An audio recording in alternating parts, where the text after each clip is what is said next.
Town of Burlington to order. If you would please join me in the Pledge of Allegiance. I pledge allegiance to the flag of the United States of America and to the republic for which it stands, one nation, under God, indivisible, with liberty and justice for all. Thank you.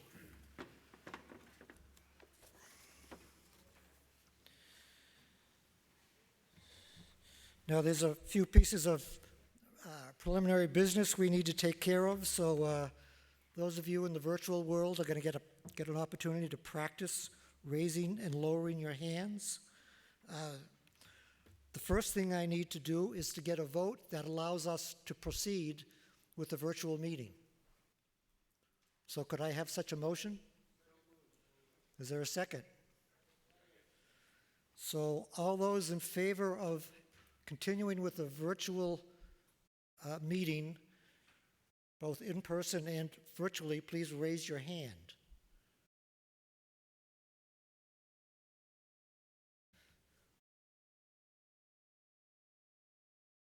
Now, okay, if you could now lower your hand, all those opposed, raise their hands.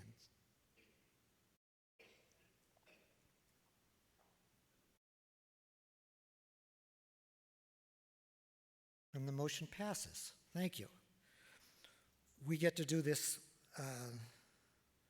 a couple more times.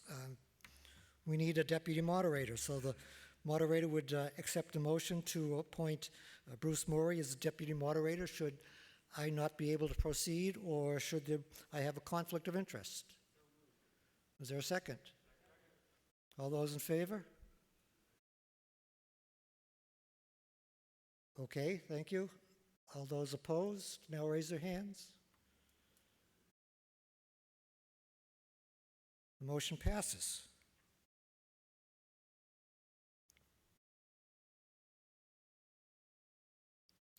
The moderator would accept a motion that should we not complete our business this evening, we will adjourn to Wednesday, October 5th at 7:30 when we shall reconvene. Is there a motion? Second? All those in favor, please raise your hands.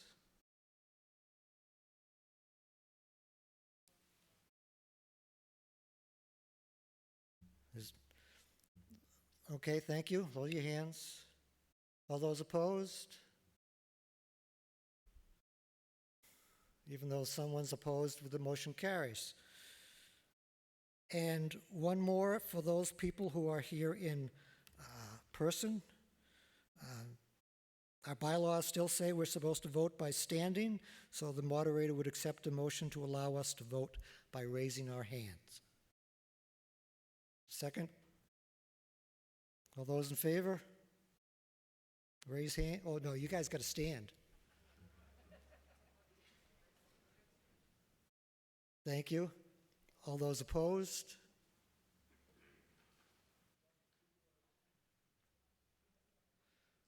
And the motion carries. Thank you. Okay, now I think we can actually move forward. Article 1. Reports of town officers and committees. I believe we have one from Mr. Moran as the new chair of Ways and Means. Mr. Moran, please, if you could use the presenter microphone up here in the audience, in the auditorium.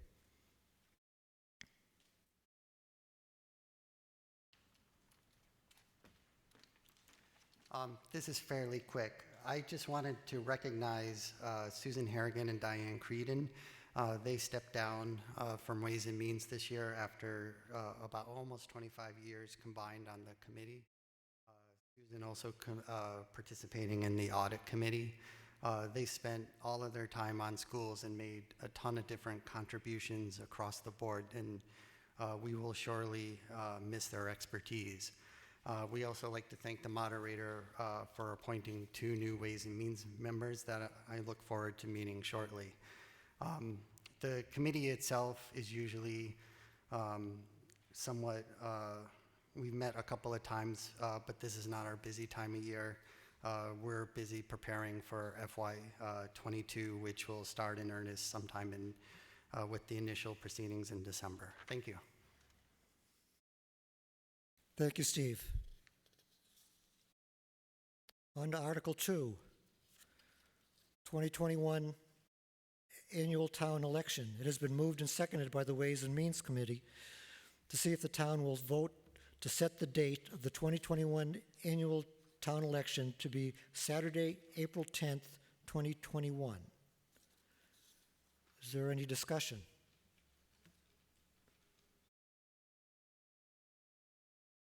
In that case, all those in favor? Hands up for virtual.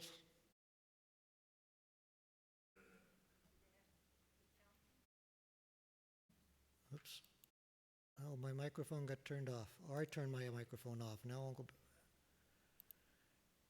You know, one of these days I'm going to get this microphone on and off correctly. Those who are virtually missed my asking for a vote on setting the annual town election to be Saturday, April 10th, 2021. So all those in favor? Okay.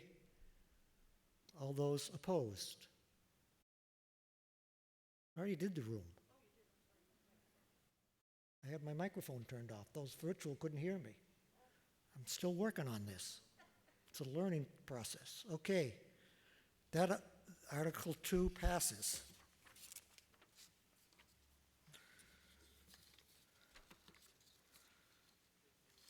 Article 3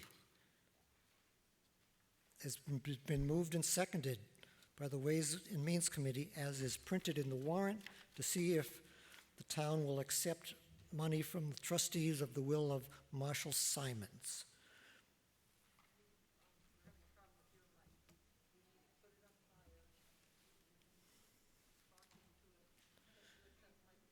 Oh, I guess I'm having mic problems. Is this working any better? People on virtual, thumbs up, thumbs down? Not good? Not.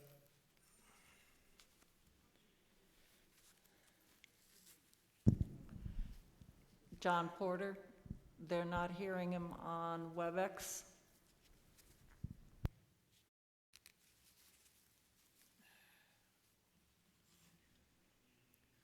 Well, we'll keep trying. Can anybody hear me now? I see some thumbs up. Okay. I'll just stand here like this, hold the microphone up, and. Okay. Article 3, accepting money from the will of Marshall Simons. Ways and Means Committee. Mr. Moran, please.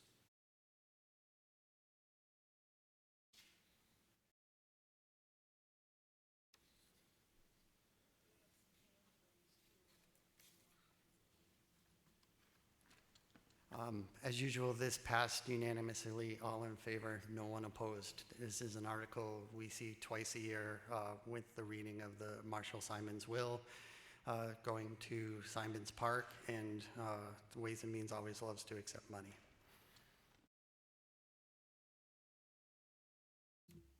Okay, and I see some hands raised. Mr. Keene, do you have a question on this article?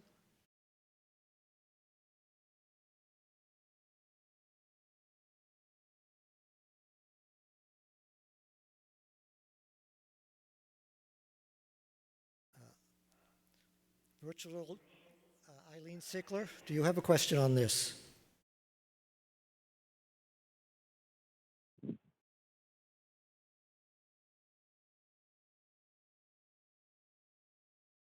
I don't. I didn't think I had my hand raised. I'm sorry if I did. Thank you. Okay.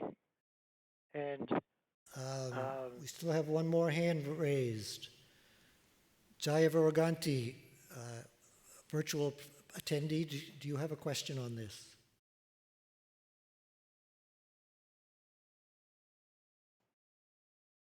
No, I don't have a question. can you lower your hand, please? And Eileen, Oh, your also hand is your still hand. raised.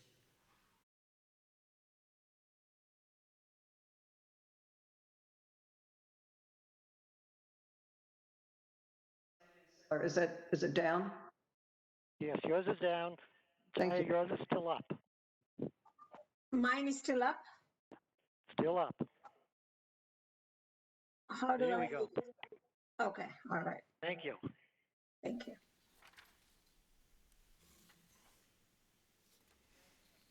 Okay, now a vote on Article 3. All those in favor of accepting money?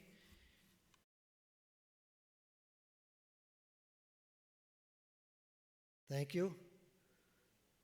All those opposed?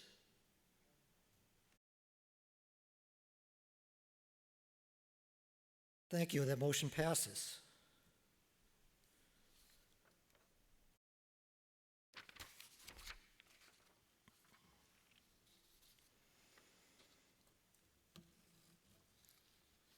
Article 4.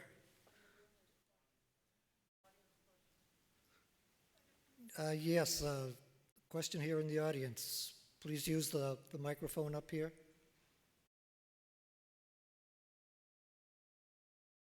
Thank you, Mr. Moderator. Can we get an attendance of virtual and the folks in-house so everybody knows what our attendance is? Attendance number?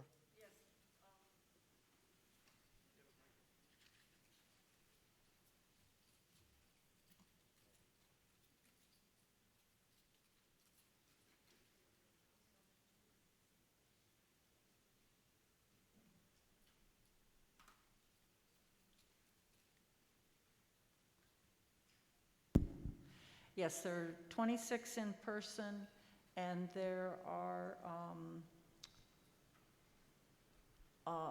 98 online.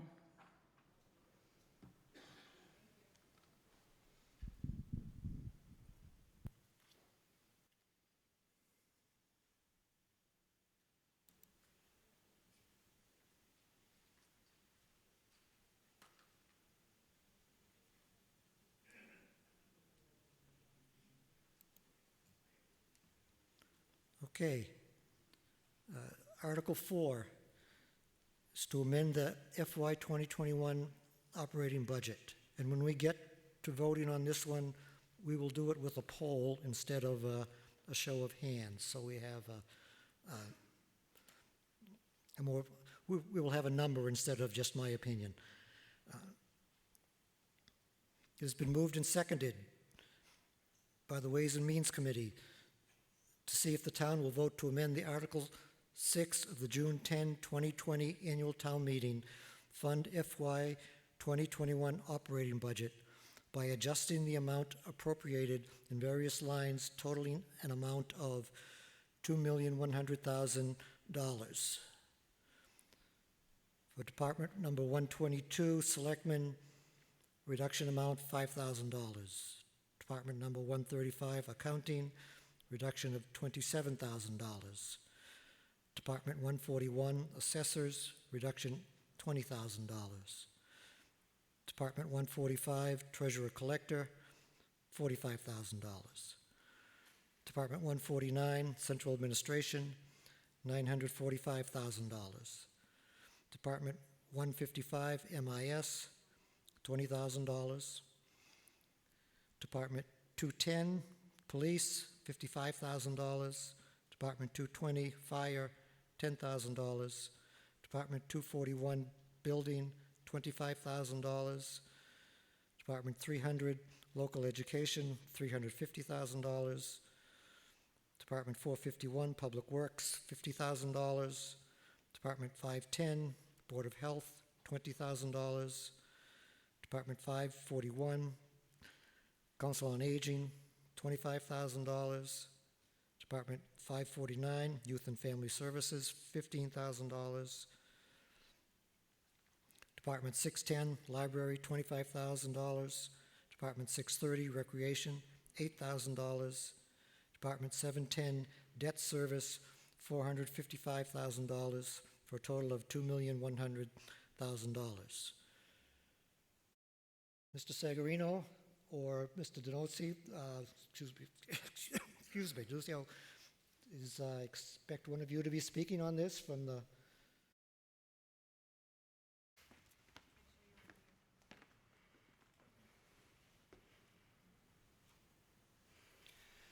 Thank you, Mr. Moderator, town meeting members here in the auditorium, and town meeting members at home. Article number 4 is a continuation of our budget discussion that we had out at the high school football field in June. At that time, we asked, and you granted us the ability to approve the budget that we proposed at that time, and we're very grateful for that. What we had hoped to do was to have more time to make better decisions and hopefully to get some more information about the financial situation that we're in. And what we promised to do at that time was to come back to town meeting in September with any adjustments to the budget that would have been necessary to balance the budget for our upcoming tax rate setting process. And we're here to do that tonight. It was a very difficult decisions to make, very challenging for us. We were very fortunate we were able to use that time, and during that time we were able to confirm that state aid was level funded for us for this year, and that was a big help to us. So we're very grateful to Senator Friedman and Representative Gordon for their efforts there. On the local receipts side of things, we didn't really pick up a lot of additional information, and John can drill down into some of the details there, but we're only able to get information from the state about June and July's receipts for items like hotel tax and meals tax, which are 2 huge items for us. Again, we're very grateful to have had the opportunity. These cuts and reductions are very difficult for us. I will say that our goal in looking at the reductions was to try to come up with a list of reductions that was, number 1, least harmful to the resident services, number 2, the least harmful to our employees, our employee headcount, and through the efforts of all departments working together, through very difficult discussions, we were able to come up with this listing of cuts. And again, we're very grateful to the body for providing us with that additional amount of time to make these decisions. And we have reductions here that we believe will balance our budget for the current fiscal year. And John has some additional information on the key categories of revenue that we're really suffering in right now: hotel tax, meals tax, building permits, the type of things that you would expect to suffer during the pandemic situation that we're going through right now. So with that, I'm going to turn it over to John for some additional information, and then we'll be here to answer any questions that town meeting members may have about the cuts. Thank you.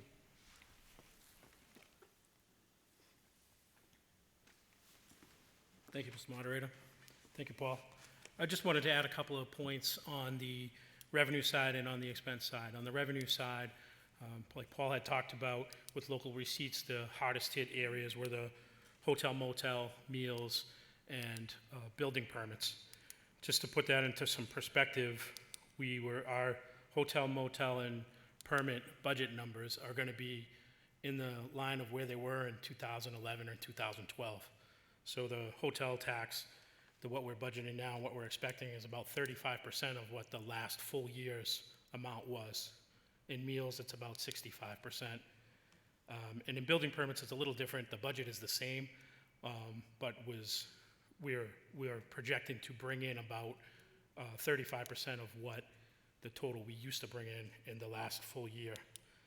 So that in FY19, which was the last full year pre-COVID, we brought in about $21.2 million in local receipts. Right now, for this year, we're projecting about $14.6 million. So that's a pretty big hit, about a third.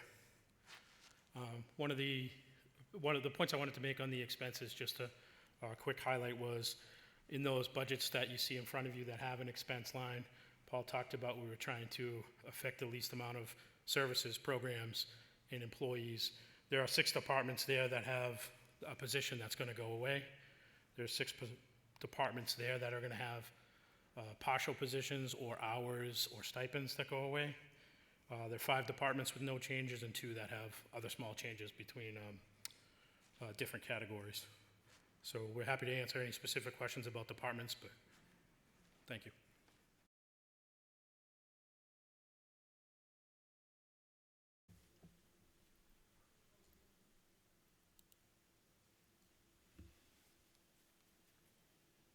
Thank you, gentlemen.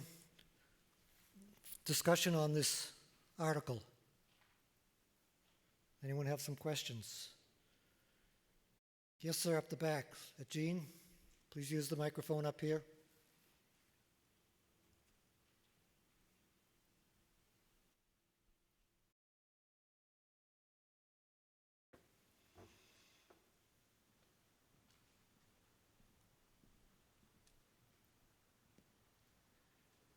Gene Rossi, Precinct 2.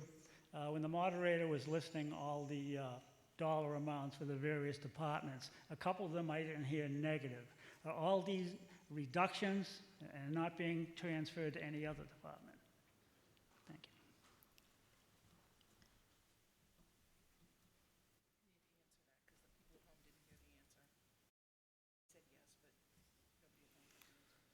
you. I understand virtual folks didn't hear the answer to that question. It was yes, all the numbers are reductions. There was no transfer or addition to anybody's budget.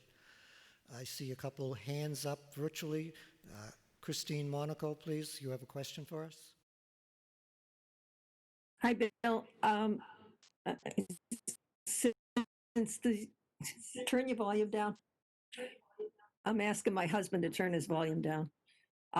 Since the schools are included in this cut, I wondered if this would be a good time for me to give an update or not. Sure. Okay, can everyone hear me? Okay, I'll take that as a yes. Okay, the school committee is we've been asked to cut $350,000 from our budget. And we are committed to helping the community with the budget problems that we all face because of COVID. I just want to cover a few financial items. Last spring, we returned well over $1 million to the town because with no one in school, our costs were reduced. Quite honestly, this year, we have no real projections on where we are or where we'll be in a month or so. Because of the complexity of opening school this year and the concern about keeping it open. We've had to hire 17 people, and we're not through. We need several more people. We have not covered every position yet. Hang on. Getting my facts straight here. And okay, as of tonight, we have a projected surplus at the end of this school year of this fiscal year of $133,000. And that's before we take the $350,000 cut.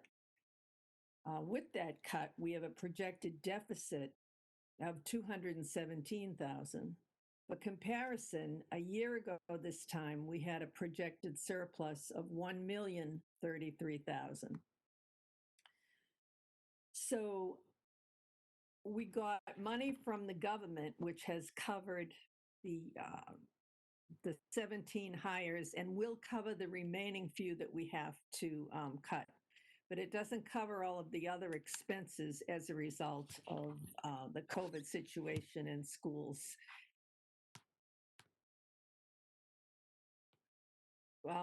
So I guess in conclusion, we're willing to reduce our budget in an attempt to be team players, but with the caveat that if, despite our efforts, we cannot manage without that money, we will need to request your help in the future as the year goes on to give us back some funds if we just can't make it. But we will do everything in our power to cut $350,000 at this time out of our existing budget. That's it. Monaco, I see some other hands raised here. Virtual attendee Jaya Shrivaganti, you have a question for us on this? Not really. I don't know why my hand is raised. Is it gone now? Now your hand disappeared. Thank you. And Chris, Monaco, if you could put your hand down, please, so you won't confuse me. Mr. Caskey here in the audience, if you could use this microphone up front, please. Gary Caskey, Precinct 6. I was just curious to know if Ms. Monaco could explain to us what the 17 positions are, what were they hired for, and what are they about?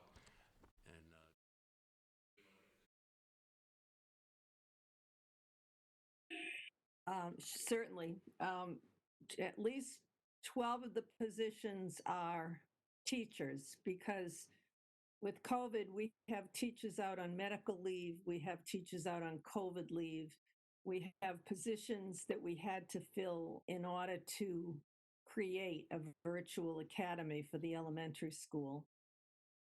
So there were a whole lot of positions that we had to fill. And then there was some maternity leaves on top of that we had to backfill. And we still have positions, instructional assistants, permanent substitutes, and other staff. For instance, we have a need to have a full custodial staff because of all the cleaning that has to be done with COVID.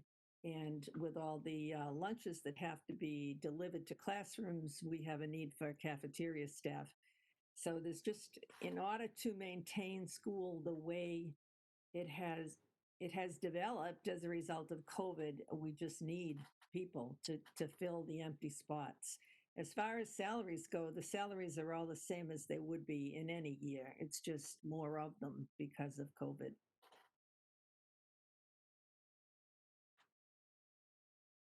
Any further questions in the audience? Okay, there's still one virtual hand up. Jennifer Gelinas, do you have a question for us? Yes, I have a question from John Strauss on Facebook. He would like to know what is being taken out of the senior center budget.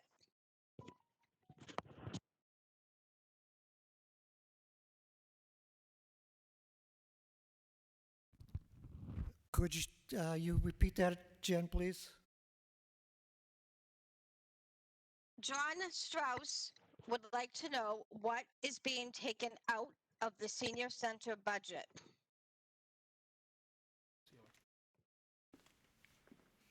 Mr. DeGizio, please. Thank you, Mr. Moderator. The cut at the Council on Aging is going to be it's going to be with the decreased use of the van drivers. There may be some hour reduction there for there's 2 part-time van drivers, could be an hour reduction for one of them. Thank you. Any further questions? Seeing none, we're going to put this to a vote.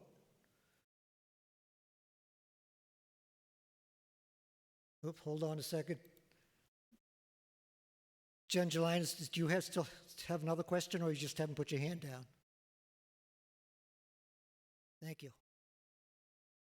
Okay, now we'll take a vote on this. Those of you virtually will get a poll request, and we need you to check your answer and submit. And WebEx will total those up for us. And for those of you who are here in person, all those in favor, please raise their hand.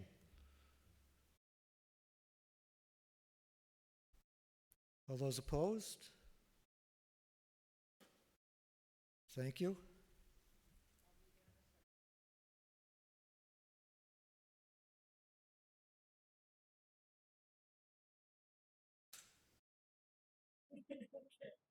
Yeah, Bill, you're moving way too fast on this poll. It's taken a long time. You know, a lot of us haven't been able to vote the last couple of votes. We just haven't been seeing the polling up. So I just saw it just now.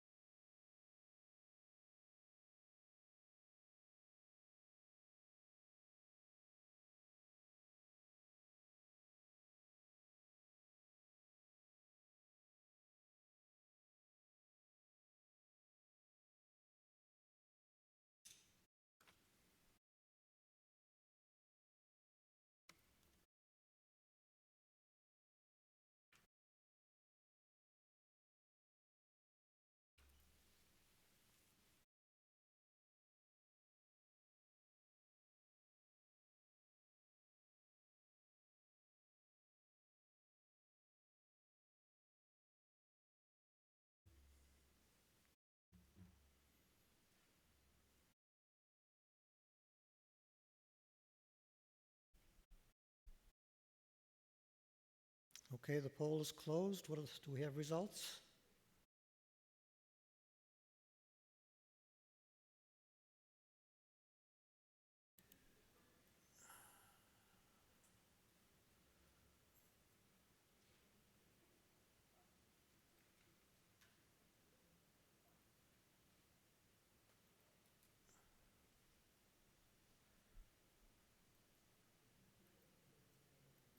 Before that, if that's what you're wondering.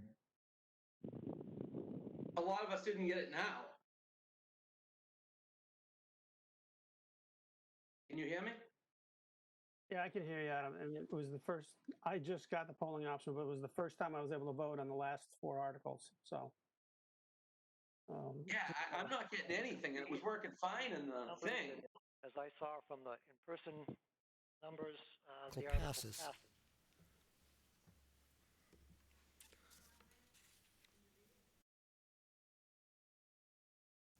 Please, if you have a question, you have to come up to the microphone, please.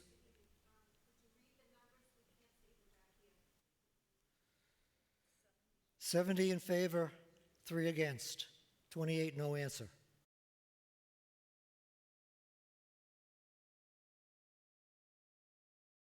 The vote on the floor was unanimous.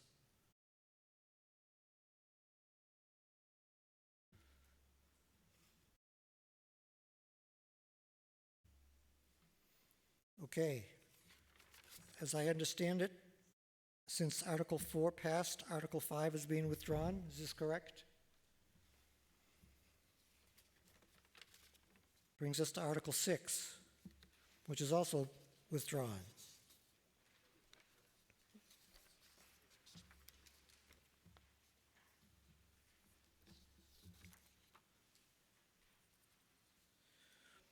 Which brings us to Article 7, School Department Salary. It's been moved and seconded by the Ways and Means Committee to see if the town will vote to raise an appropriated sum of money not to exceed $81,000 to fund wages for a Director of Diversity, Equity, and Inclusion position, same to be spent under the direction of the School Committee for FY 2021. Ms. Wong will be making a presentation for the proponents of this article. Ms. Wong at the presenter's microphone.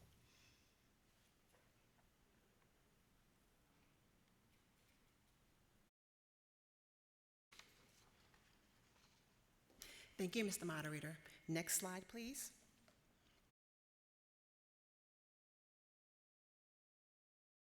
Thank you to so many of you in the audience who have already expressed your support for this critical role in our community. Thank you for sharing in our commitment to advance a great vision for Burlington. This request has been made through traditional channels since 2016. Our community has demonstrated patience, restraint, and a deference to process. Yet this evening on this town meeting floor, it must be appreciated that now is the time for action, despite how inopportune this may feel to some. The pandemic has exacerbated existing inequities and has increased insecurity and vulnerability. We have a duty to evaluate our practices and ensure that we are delivering equitable educational services and that we are responsive to the needs of marginalized members in our community. Next slide, please. At least half a dozen diversity, equity, and inclusion professionals across as many municipalities in our Commonwealth were consulted by members of the Burlington Public Schools Equity Committee. This Equity Committee is composed of students, teachers, guidance counselors, administrators, and parents. And that has informed this article before you today. Burlington truly requires a dedicated, full-time, experienced professional to serve our community. This Director of Diversity, Equity, and Inclusion would provide leadership to guide and provide on key processes and change management, provide additional accountability, performing a systems audit and establishing solutions, goals, and accountability, developing incident response protocol. Currently, we do not have incident response protocols for reporting, responding, tracking, or communicating when incidents happen. This person would be responsible for helping to develop a talent acquisition and retention strategy to support the hiring, retention, inclusion, and promotion of a diverse workforce. Additionally, this person would be supported in terms of providing training on inclusion for all, and also proceed with the curriculum review to evaluate the curriculum and drive adoption of culturally responsive teaching strategies. They would also work to remediate inequities, make sure we have equity in leveling, course enrollment, discipline, and target the opportunity gap. In addition, this person will be responsible for also helping to support mediating open conversations and providing updates to us as a community and to leadership. Next slide, please. In addition to other municipalities, this request is also aligned with our key commercial interests. We have made a concerted effort to position Burlington as a highly sought-after locale for economic development, especially in the life sciences. I am a public health researcher who also is an executive at the same parent company that owns Millipore. I would be remiss if I did not call attention to what is occurring in this key innovation and growth industry. Our leading trade organizations are affirming new commitments to diversity, equity, and inclusion, in recognition that diversity is a driver of innovation. Pharma, as shown here, is committed to expanding opportunities and diversifying their biopharma business practices. Next slide. Relatedly, Bio has launched their own bioequality initiative, which has pillars related to investment and expanding opportunities. These expectations extend across their member organizations, their professional ranks, and our respective communities. These employees place a premium on residing in inclusive, equitable communities. Our town must not have a reputation for being unresponsive in this area, nor should we naively disregard the liability risks and possible settlement costs associated with inaction. Next slide, please. We find ourselves at a critical moment where we have an urgent need that can no longer be deferred. Our constituents expect us to be solution-oriented and to leverage our resources appropriately towards areas of high need where we can make an impact. It is with this spirit of pathfinding that on behalf of our community, we come to town meeting tonight. Please vote yes to provide this bridge funding to enable our Burlington Public Schools to accelerate the hiring of this critical position. And we also ask you to stay engaged to ensure the school committee and administration honor their public commitment to this position and follow through with hiring the most appropriate candidate for the position and including it in the fiscal year 2022 school department operating budget. We appreciate your partnership as a community as we move forward. Thank you very much, Mr. Moderator.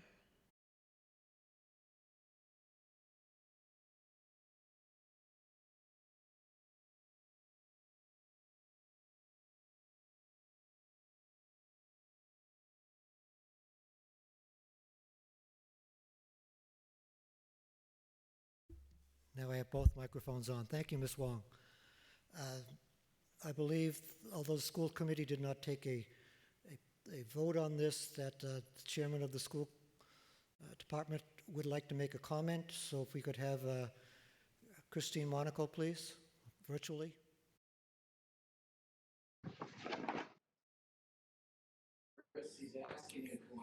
Oh, are you there? Yes, I would like to speak on this. So, one second. Okay, this is not a school committee article. So we don't have any presentation to make. I sent an email to all the town meeting members last night, and I'm hopeful that people had the opportunity to read it carefully because it was filled with details. So basically the concerns of 3 members of the school committee are 2 things. We need flexibility. I understand from the presentation that the equity committee may have a solid idea of where they want to go with this and what they're looking for, but the school committee has not yet had those conversations with the equity committee, all with ourselves within our own group. So we need flexibility. We want to study other models. We want to know what works best in other communities. And we also need funding. So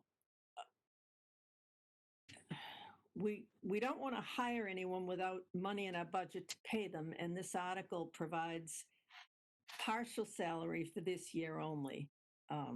The salary would, for part of a year, would be 81,000, and it would go up to possibly as high as 140,000 next year. And as you heard from my report on the budget, we don't have that kind of money. So my request is that if this article is to be passed by town meeting tonight, I would ask for two things in the motion. One is that it be modified to say that the position would be for a director or other position or some other similar position, but not necessarily a director, that would have similar duties. I sent out the wording of a possible amendment last night. I also asked that the 81,000 not be a one-time item, but that it be added to our budget. And I understand there may be some question. Town meeting members have told me that it is automatically added to our budget. But according to school committee counsel, Darren Klein of Copeland and Page, the way the article is written, it is a one-time sum of $81,000 that's not added to our budget. And if that's the case, it's a problem for next year because we don't have, without that, we don't even have the 81,000 to start with, let alone going up to 140. So I hope everyone has had a chance to read my email.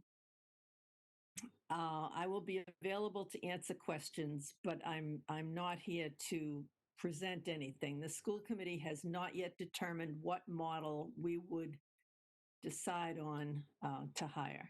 Thank you. Thank you, Ms. Monaco. Monaco. Now, there have been 3 amendments already proposed to me. We will start the discussion on this, and then we will, once we've kind of got this discussion started, we will then take one of these amendments one at a time and go through them. But let's start the general discussion first. So are there any questions or comments to be had? Mr. Moran? Oh, actually, yes, Mr. Moran, I needed to recognize you as Chair of Ways and Means. You can just use this microphone right here. Thank you. Thanks. Steve Moran, Ways and Means met last Wednesday night to discuss this, and we voted 5 in favor, 7 opposed, and 0 abstentions. The opposition felt that we were going through budget cuts during this time and reducing budgets, and that we have a big concern over the next fiscal year, and that since this was bridge funding, we weren't quite sure exactly how that was going to fit into the next year's budgeting process. And given that the administration has been warning that fiscal year 22 is going to be potentially worse than fiscal 21, we didn't feel, the opposition didn't feel that this was the best time to be doing this operation or doing this allotment. As for those in favor, they saw that they too shared the same things about this being out of the ordinary budget process, but they felt that there was an urgent community need, and they supported it based on that. Thank you.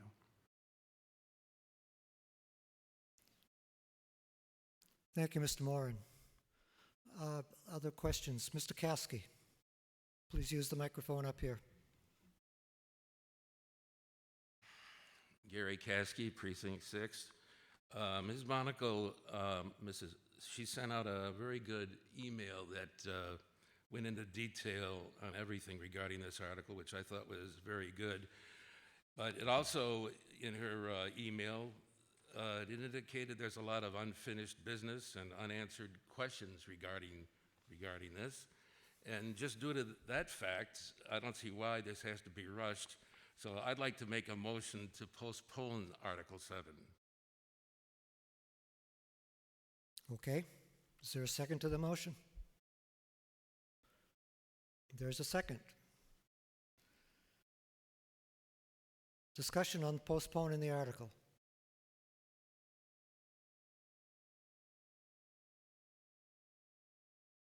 Any questions, any discussion particular to postponing the article someone wants to make?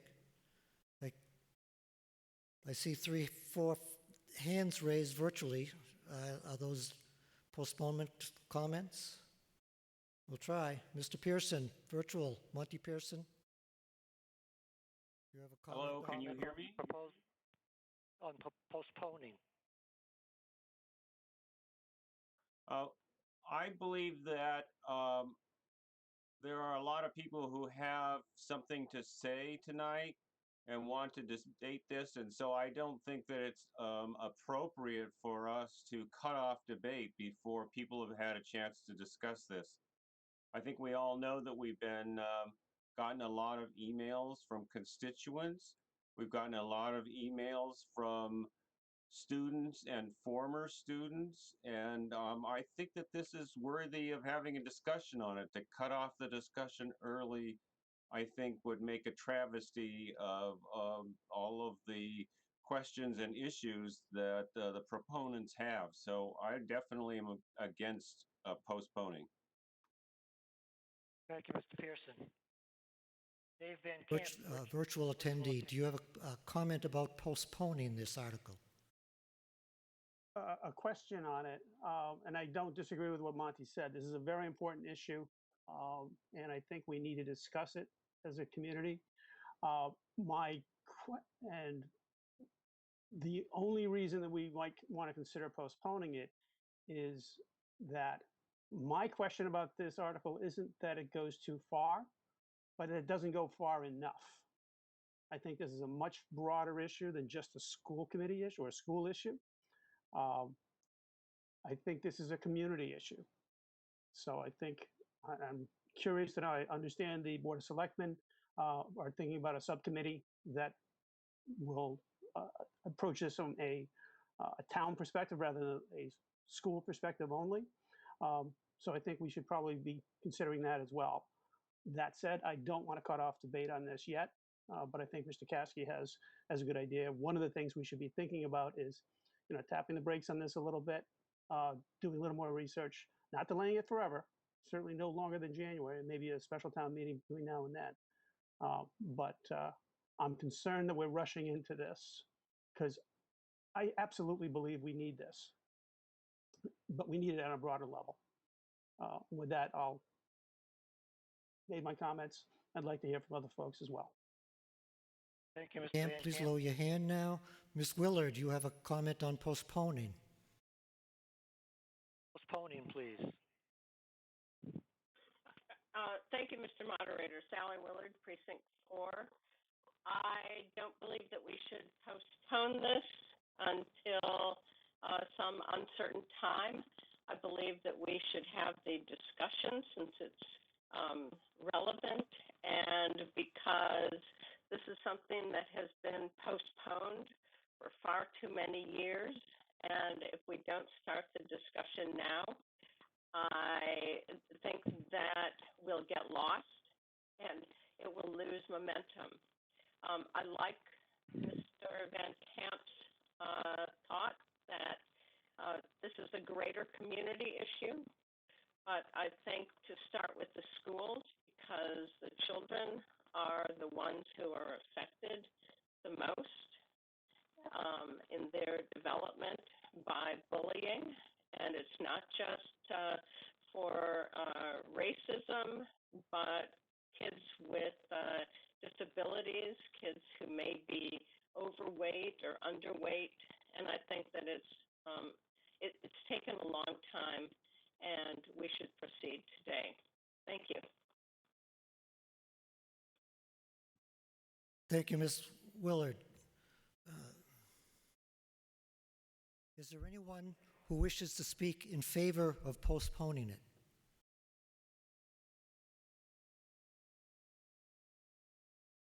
Do any of the folks who have their hands raised wish to talk about postponing?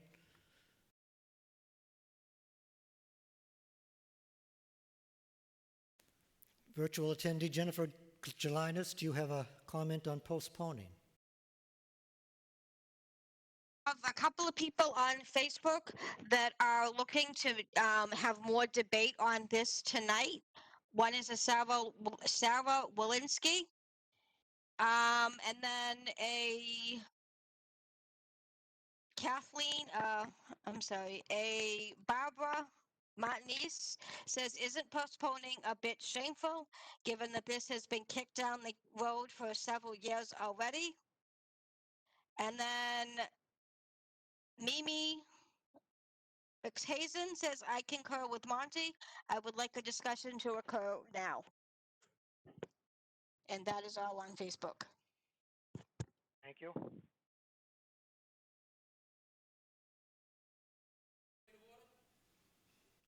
Yes, sir.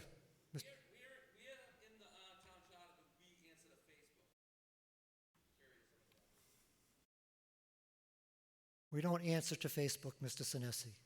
We're using Facebook as an opportunity for the public to be able to participate in our town meeting. They can submit questions through chat. If you want to be so anti-democratic as to tell them to go away, I'll make sure I pass that on in your name. Tell them I appreciate their involvement. This is just new for us.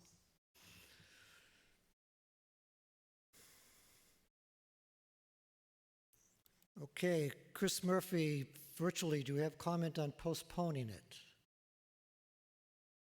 Taking amendments yet.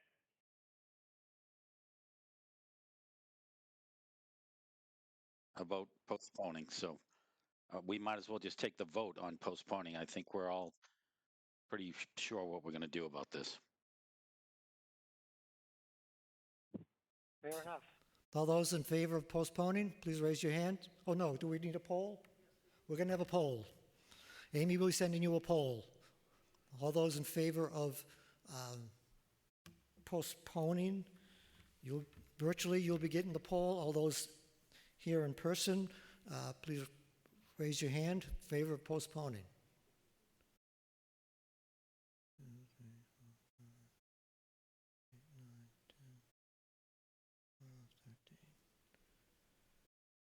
Thank you. All those opposed to postponing?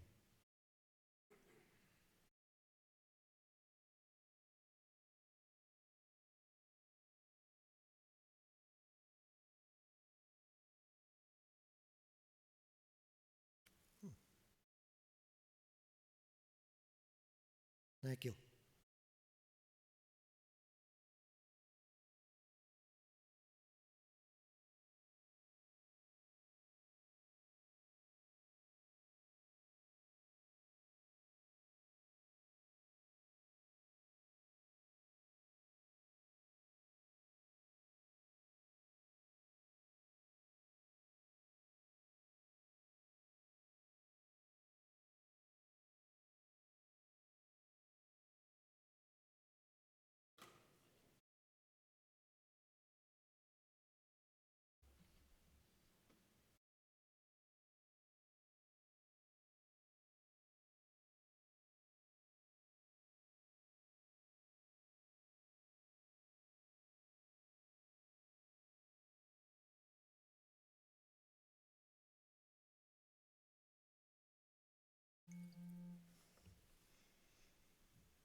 The vote was 32 for and 60 against.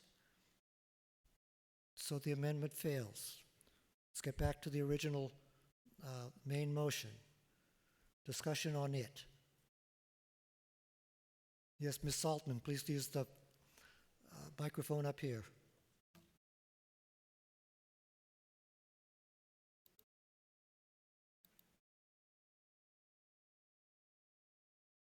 Myrna Saltman, Town Meeting Member Precinct 2. point of information. We see the people up on the screen by their names.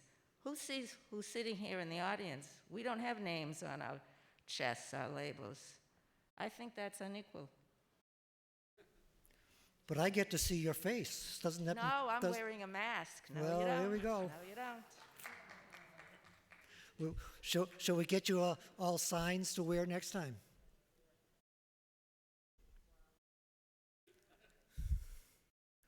Okay, discussion. Yes, sir. Please use the microphone up here.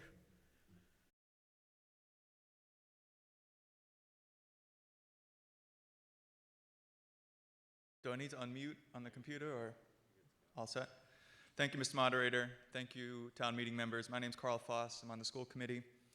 As members of the school committee subcommittee to the district-wide equity committee, Martha Simon and I urge you to support Article 7.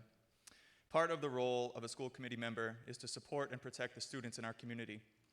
As Burlington Public School alumni described their lived experiences within the schools this past spring, it became more clear than ever that many of our students are not being fully protected. The call to action became louder, and we, as the elected leaders within our town, have the duty to act.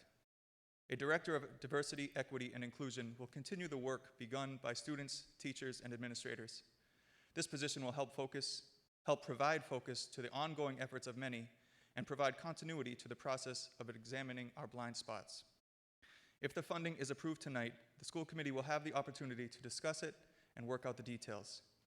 Additionally, the hiring process can begin right away, giving the administration a jump to attract candidates that may slip away if we delay. The time to act is now, despite the financial difficulties we face. Passing this article tonight will allow the Burlington schools to begin to immediately take steps toward our long-held goal of protecting all students within our schools. Please vote to uphold the values we share as a community. Please vote yes on Article 7.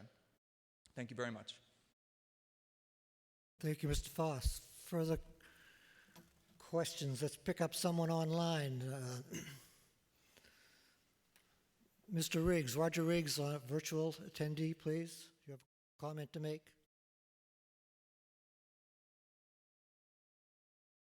Virtual attendees who have not been able to successfully submit their polls. I understand that's number of plays, and their ability to make points of order is handicapped because no one seems to be listening to the audio from the virtual. In several occasions, their requests to make a point has been not heard by the moderator. That's all my point. Thank you. We are working with a number of individuals through our tech support to try to fix their issues with polling. If you wondered why there were 26 people who did not vote, it's because those are people who are not town meeting members who are in on the call, such as selectmen, a number of the other people here. So that's why that number appears like that. But if people can get us a comment via chat, we will work hard to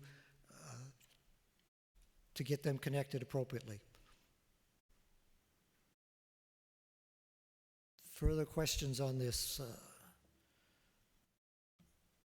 Yes, ma'am, please. You, there we go. Sorry, Sherry. Ms. Ellis, please. Thank you, Mr. Moderator. I actually had a point of information I came down and asked before. Sherry Ellis, Precinct 3. I had a comment, a question and a comment. My first one was I was asking how many town meeting members were in attendance, so I guess I didn't clearly ask that before, and we've gotten 124 of us, but we know that's some support staff. So we'd like to know how many town meeting members are in attendance. Number of town meeting members?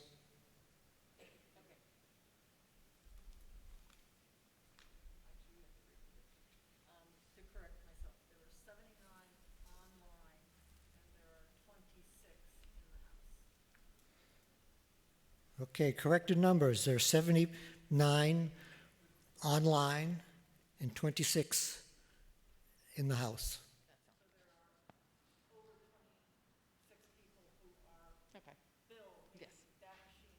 Thank you. I thought that was kind of a high number for attendance for 124 of us, so I just wanted to clarify that. Thank you. May I make a comment? Yes, you may. Thank you. Thank you. As legislators and members of our community, we have a responsibility to listen, learn, and provide pathways to improving our community. As a proponent of this article, I've heard from the voices in town, and I want, as being a legislator, to be able to move our town forward in a positive direction. This article is the result of many voices and much thought over time from residents, teachers, students, administrators, and committee members.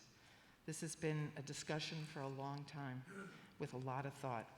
This requested position will provide us an opportunity to learn how best to support the evolving needs of the schools as part of our community.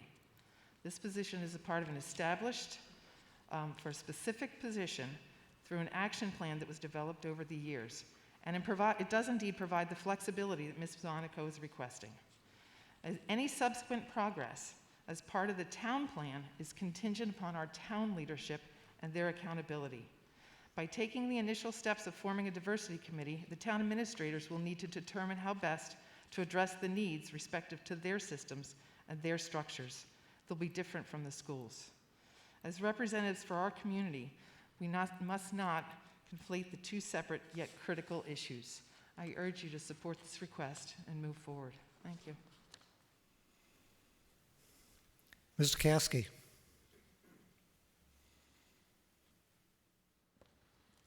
Gary Caskey, Precinct 6. I think everybody's missing the point on this. Everybody wants diversity, and we all agree that we need this, but, you know, the schools are like $350,000 in their budget reduced, and this position is going to be as much as $140,000. It's not the position, it's the funding, it's the money that's involved. You know, that's $140,000, and according to Mrs. Monaco's email, that's equivalent to an assistant superintendent's job. I think it's outrageous. This is not the time to be doing this. As far the job, yup, everybody wants it. We all agree on that, but it's the funding of it, and it's out of control, and that's why I thought this should be postponed, because we need more information on the article. And if everyone had a chance to read Mrs. Monaco's email, it was very well done, and it was very transparent, and it made a lot of sense. Thank you, Mr. Caskey. It looks like I have my hand up, but I know it's not me. But virtual Bill Byer, who's actually Kathy Byer, do you have a comment to make on this article? I have a comment and a proposed minor amendment. My background is as a career counselor, who is the person who, when you lose a job, I'm your counselor who helps coach you to your next job. And I want to say that there is a timeline that I'm concerned about. And excuse me, to be able to hire someone in a professional position like this takes 6 months just for the logistics, if everything goes perfectly. And it will probably take 9 months. And so my proposal is to strike the words wages for, so that this money is not specifically directed to wages. It would read not to exceed $81,000 to fund a director of diversity, equity, and inclusion position. So what this would do is make sure that there is flexibility there for the hiring process if needed, because of problems with shortfalls in money. We can make that available, and I want to say why I'm in favor of making it available with this amendment. I had a long conversation with Sarah, a student who spoke at the last school committee meeting, and what was clear is that the diversity classes she has been in were helping her to learn to communicate with other people. And I want to say that is a critical aspect of educating all students in our schools because they are going into a future with a global job market. I think being able to talk to one another is a critical life skill. So I am in favor of this. And the only thing I can say is I would like to strike the words wages for so that it is not as limiting. So that is my proposed amendment.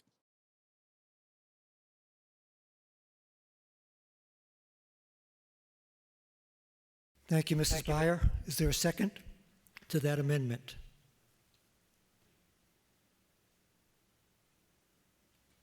Anybody on virtually or here in the auditorium? I can't tell about the people whose hands are up. Is it to second the motion or is it to make a comment? If it's to make a comment, please lower your hand for the moment. If it's the second, please leave your hand up.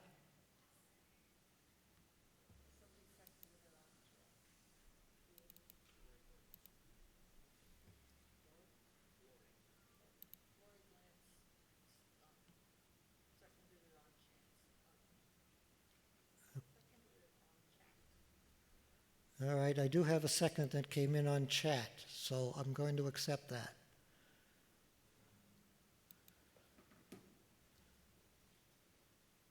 As I try to find my way through this. Okay, so now we have an amendment to strike two words from the article, striking wages for, so it'll be $81,000 to fund a director of diversity. Any discussion on this amendment? Ms. Ellis?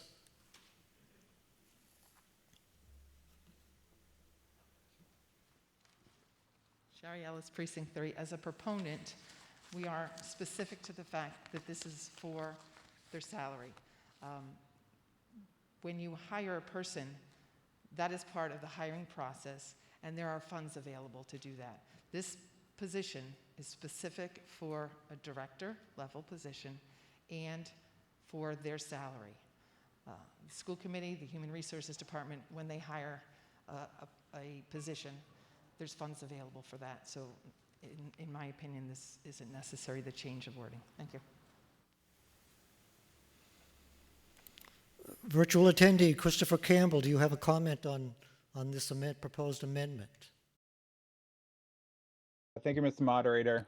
Chris Campbell, Precinct 1, new town meeting member. First time speaking before you all, so I appreciate this. I rise in favor of this article because of my desire when sitting in town square this summer and listening to the students past and present that spoke about some of the things that they have experienced within our public schools and feeling saddened and really the need for change. Furthermore, in my professional capacity, I'm a school administrator in a fellow district at a high school, and I continue to see the need not just for the students, but also for recruiting staff of a diverse nature. Our students of all colors and creed need to be able to feel included, and we need to continue to put that in as one of the most important things that we say as a community that we are for. We are for diversity, we are for inclusion. Furthermore, I have a daughter who's 19 months, and I see this as an investment in her future, that she will be able to go into a school district that will continue to be included, continue to be diverse, and continue to think about how all students will be accepted in our schools. I continue to hear that money seems to be an issue, but looking at that argument, if we don't go forward with this article either as it is now or as amended, we may not be adding this position into if possibly the fall of 2022. So I think the time is now, and we need to be able to take up this issue. Thank you.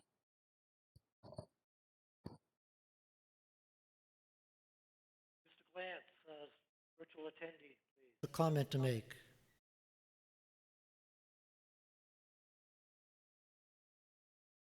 Moderator, was that for me? I didn't quite hear. Something hear me.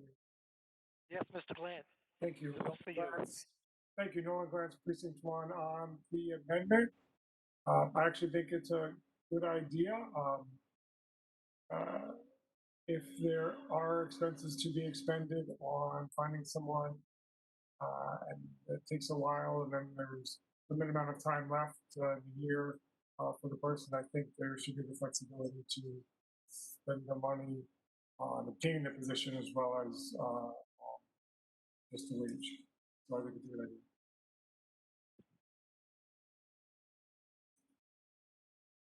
Thank you, Mr. Thank you, Glantz. Mr. Glantz. Virtual attendee Chris Murphy, do you have comments on this amendment? Yeah, I think you said my name. You faded there, Bill, but that was me. You recognized, right? Yes. Okay, so I have a question for Christine Monaco. Christine, in your email that I think a lot of people read, which was good, you had put some specific wording in there for a suggested amendment to this. How does that sit next to the one that we're discussing now? And are you good with the one that's on the floor at the moment, or would you rather the wording specifically that you had proposed? So the two issues that three members of the school committee have a problem with, and there are two issues. One is that, yes, the presentation tonight by the equity committee, or the proponents actually, because this is a warrant article put forth by 5 town meeting members. It is not a warrant article put forth by the school committee. So 3 members of the school committee feel that in addition to what has been done so far, we want to do several things. We want to study the various models that exist in other communities. We want evidence-based indications of what models work the best. We want to talk to every member of the equity committee, not just the few that are presenting. We are not sure that what we want is a director. We think that possibly we want even 2 people at half the salary to work directly hands-on with kids. We simply have not come to a conclusion. The only time we've discussed this, frankly, is one time when it was brought to us as a suggestion that we put it on the warrant. And the second time when it was brought to us as the fact that 5 town meeting members were putting it on the warrant. And both times we talked about it, and we felt that for the school committee to go forward and ask for $140,000 salary or $81,000 partial salary at the same meeting where we've agreed to cut $350,000 from our budget, it just didn't make sense. And this is a very unusual approach for the school committee to hire someone because of a warrant article put forth by some town meeting members. I think that the school committee has a lot more work to do in talking with all of the members of the equity committee and finding out what is the best model. In addition to that, if town meeting feels so strongly that they want to pass this, we need flexibility. It cannot just be forced on us as hire a director, because we don't know that that's the right position. And the other piece of it is the $81,000, if it's not added to our budget, leaves us with, come the end of this fiscal year, whatever boat we're in with money, we won't have the money for next year for this person. So what do? Hire them and then at the end of the year, lay them off because our budget is in the hole and the town has a money problem. So we're not trying to be contrary on this. We simply want more time to have the school committee decide what model we want, as opposed to having someone else tell us what we want. And we also want the funding. So if town meeting is ready and determined that we should go forward, I would ask 2 things. I would ask that the motion be changed the way I put it in my email, which was the $81,000 be added to the budget, and that the position be for a director of equity or other such position with similar duties. And as far as this amendment goes, I think what Mrs. Byer is thinking about is the fact that there might be costs associated, and that by the time we hire someone, it's going to be a long time anyway, just because these things take a while. Now, it might not. It might take, 3 weeks. But on the other hand, it's more typical to take a longer time. So this particular, taking the word wages out is irrelevant to me. What matters is that the money is added to our current 2021 budget, and that it is director or other position with similar duties. Does that answer your question? Mr. Thank you, Ms. Monaco. Monaco. Mis- Yes, it does. Mr. Moderator, might I respond? In a minute. Okay.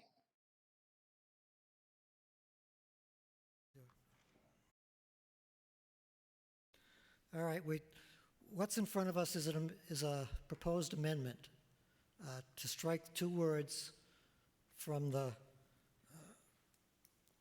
article, so that it'll read, to see if the town will vote to raise and appropriate a sum of money not to exceed $81,000 to fund a Director of Diversity, Equity, and Inclusion position. So can we focus on the amendment that's in front of us, please, so that we can get it taken care of? Are there any comments added directly towards this proposed amendment? Yes, sir, Mr. Hannafin, if you could use this microphone. Just for information, could you just restate exactly what The motion is to see if the town will vote to raise and appropriate a sum of money not to exceed $81,000 to fund a Director of Diversity, Equity, and Inclusion position, same to be spent under the direction of the school committee for FY 2021.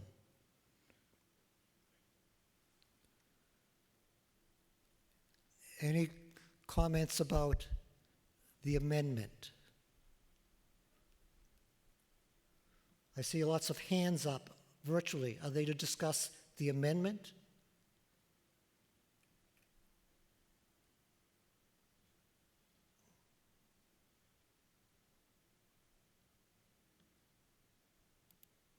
Mr. Van Camp, virtually, you have a comment on the amendment.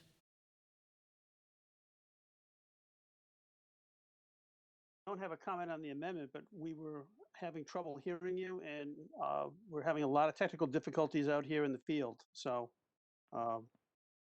we're trying to work through all of that. I suspect that's why a lot of hands are raised, because there's been a lot of people trying to unmute, and you're not hearing it. I don't know if our audio isn't getting to you, but I know we've had problems voting, and we've had problems speaking. So.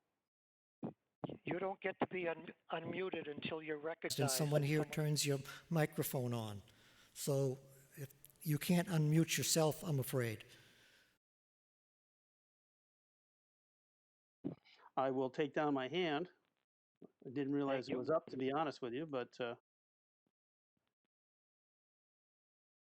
And I was told that we'll give you more time The polls, and hopefully that will mean that it gets to you in time for you to vote. I understand there's been a delay getting it to you. Joanne Fristacci on virtual, you have a comment on the proposed amendment.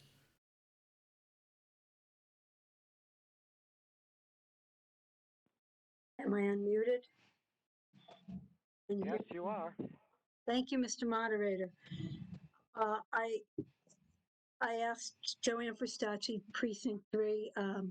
I asked my colleagues to vote against this amendment, and I do want to refer to some what I believe might be misleading statements by Mrs. Monaco, which were her rationale for voting for the amendment. So, in effect, the school committee is asking for this amendment, and because They believe that they need more time. Am I correct in understanding that? No. I will Allow allow the the proponent of the amendment to answer your question. It's not going to the school committee. This is not their amendment. So, Mrs. Byer, Bill Byer, the second, I guess, if you could answer that, respond to Ms. Frustacci. So the amendment is to strike two words, wages for, so that it reads that to fund a director of diversity, equity, and inclusion position. And what removing that will do is allow these funds to be spent this fiscal year in whatever way is needed to move us towards hiring a director of diversity, equity, and inclusion. I believe that using it just for wages or just for salary limits this going forward. If we fund the process of hiring, that I believe this will be successful in, and it will give the school committee more time to come up with the job description and determine what it is that they need. I believe if they are able to identify an alternative based on best practices, evidence-based, that in the future, in January or even as late as May, that there could be another article in front of town meeting to vote on for the following fiscal year and those that continue onward.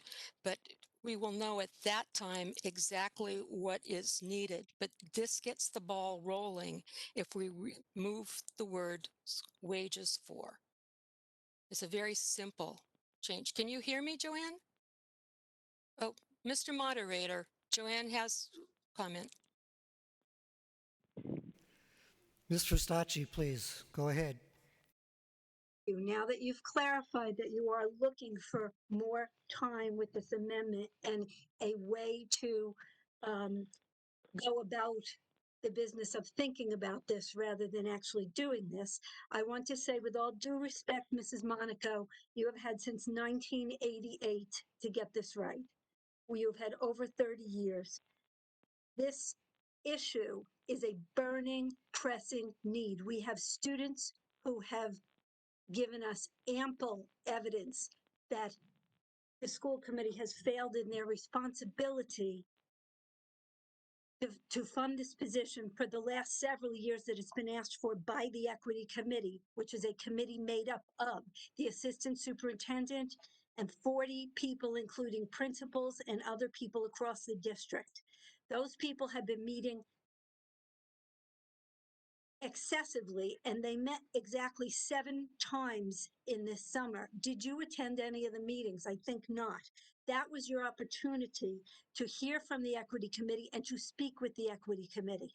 The equity committee has asked for this position for several years. The students have asked for this position for several years before that. A young woman named Anusha Datar wrote to all town meeting members today. Anusha Datar was the student who won the National Coca-Cola Scholarship. She was one of the most incredibly gifted, is one of the most incredibly gifted, scientifically minded students we've ever had in this district. Anusha Datar wrote that she and other students were deterred in taking advanced classes because of certain racist comments, insults, smears, and she called them misogynist, but I would call them sexually harassing, as I know a number of the students who experienced that. All of that was not acted on for the 4 years that Anusha was a student, which corresponded with the 4 years my daughter was a student. I did not allow my daughter to take an advanced science class. This is but one example of the kinds of things that have been going on that have been unattended in this district. There are many, many more. We've heard from students and alums quite eloquently. And for you to turn your back on them, I think is shameful. For you to say, I need more time and I want to turn this into a teaching position where someone would actually work with students, maybe two halftime people. You want to disembowel this position is what you want to do. You want to make it not a director position because you don't want anyone to have the authority and accountability over the people who have not held their own staff accountable. I ask all of my colleagues to vote this down. Thank you. Thank you, Ms. Fistacci. It seems I've made a slight error in procedure. If we could recognize Chris Murphy virtually, he still had the floor after Chris Monaco was speaking, and I did not go back to him. My error. I apologize, excuse me, Mr. Murphy. Precinct 5. So the reason why, Christine, I had asked you if you're okay with Mrs. Byers' proposed amendment is because it seems like your wishes and what she's suggesting could be combined, and we could, roll this into one proposed amendment. Just quickly though, I think there's clearly a lot of passion for this issue. It's also pretty clear to me that this, its time has come, and we probably should have done this years ago, whatever. It's only a fairly recent thing for me that I'm aware of, but that doesn't mean it hasn't been a problem for a very long time, and I'm totally convinced that it has been. However, all of those reasons are not the reason why we should now go from here to having someone hired in the wrong way that might not work out well for the town and might not put the town in the best position. And this will be a little bit critical, but I think there's quite a bit of widespread naivete on the part of a lot of the proponents of this as to how you actually hire somebody at this level in a town-wide school system, or just hire anyone at a VP or director level of any company. To Mrs. Byers' point, this is this is not going to happen in a week, and so I think every single person, nearly everybody in this audience and on the school committee and in the Burlington High School wants to do this. They want to solve this problem. They want to have a person in this role. And so we need to move on this, but we need to do it in the right way. And I think what the school committee, 3 out of the 5 of them, have recommended makes sense to me. It makes business sense, and it makes sense for the community to make sure we don't screw this up, because rushing into it, even though you don't feel like we're rushing, because a lot of people have been asking for this for years, but that still doesn't change the fact that what you're proposing is going to be a rush job, and it's going to do a disservice to this town, and it's not the right way to do it. I think what Christine has proposed, and combined maybe with what Mrs. Byer just proposed, makes total sense to me. The email that my brother wrote that a lot of people probably read, netted it out to maybe 6 months, maybe a half a year of time that we'll have someone in this position if we approve this tonight, versus if we go through their normal process and get someone on board in the right way where they can be more confident that they've done it right. So I think that's an important part of this. No offense, but I don't think we need any more people telling us how important this is. Everybody agrees that this is a really important thing and it's overdue. I think we should amend Mrs. Byers' amendment to include what Mrs. Monaco has suggested. And then I think we should vote for that. And I think by next September, when school starts, there's a very good chance that we'll have an excellent person in this role for the town. So that's my thought. Mr. Murphy, are you proposing an amendment? Get the text for it? Yeah, so you've got the wording. I think all you need to do is take out wages for, as Mrs. Byers suggested, and then the rest of that, which comes right off of the email that Christine sent, which I believe every single person has seen. And I had sent that in the chat box to you earlier. Well, let's see if I can make sense of this. It's so much nicer when everybody's here. I can just make you bring something up to me. So is it an amendment to an amendment? Yes, it's an amendment to an amendment. Can you give us the language again? He has to move to amend the amendment. The amendment was seconded. Yeah, he can't, you gotta vote on the amendment. Seconded earlier. You can amend an amendment. Why can't you? He's got language beyond the wages for removal. Yes.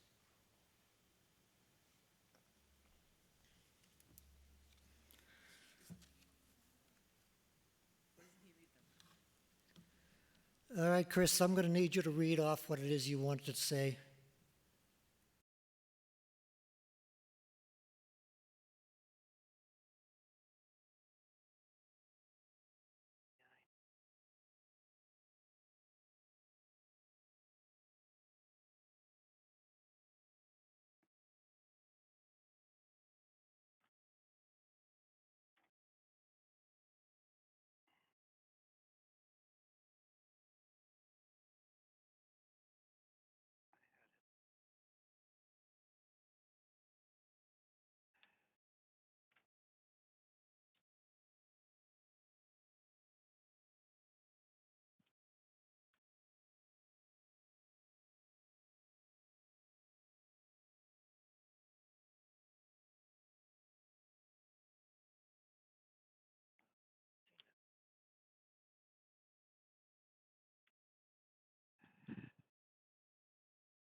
Mr. Murphy, could you please read the language you'd like to insert?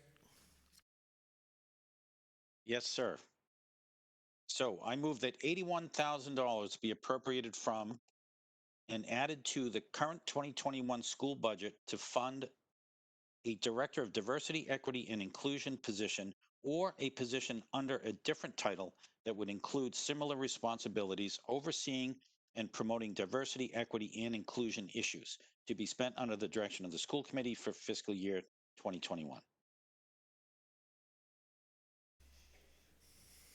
You didn't submit that in writing ahead of time? I don't have it in writing ahead of time, no.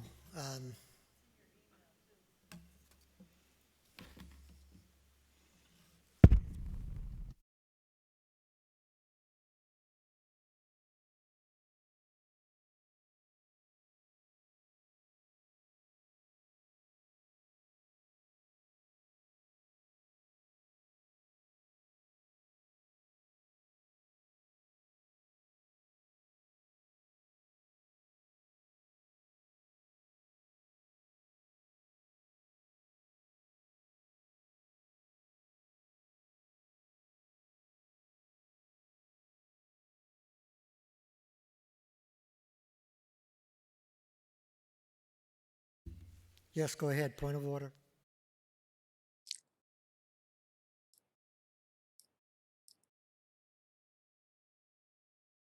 I think we can all hear each other when we unmute, but Bill can't hear us, is my guess. Is that right?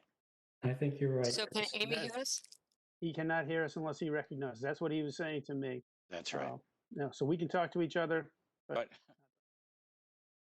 So from Carol, that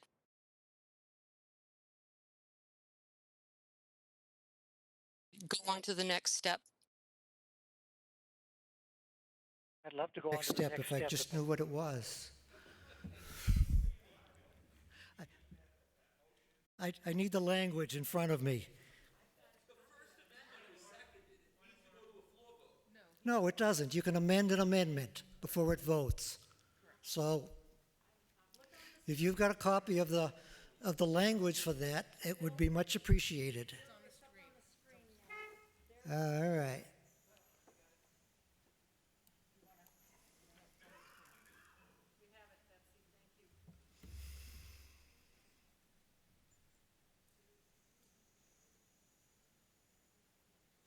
So you need a second for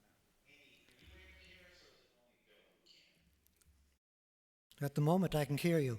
All right, I need a second for this amendment. Thank you.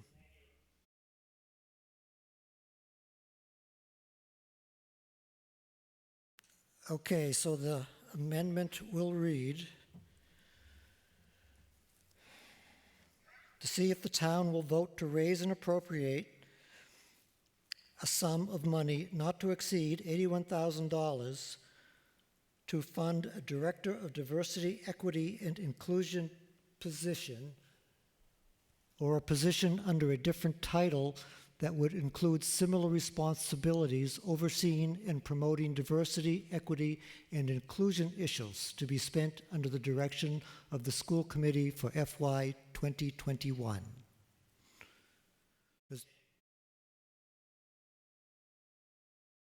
I took that out.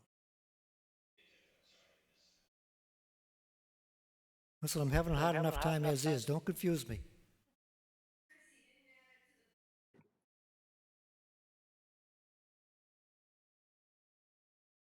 Bill, you got to add it to the budget. Yeah, Bill, so are you seeing that on the screen, Bill? The appropriate, to be appropriated, raise and appropriate, and added to the current 2021 school budget. All right. It's there. I think you just didn't read it when you were reading it, that's all. Is there any way we can get that up on the screen so people can see it?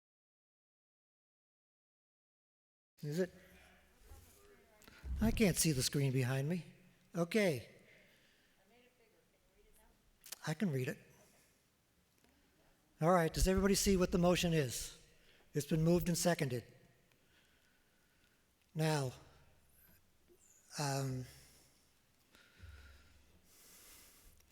what we have to do now is, first of all, we have to decide on amending the amendment.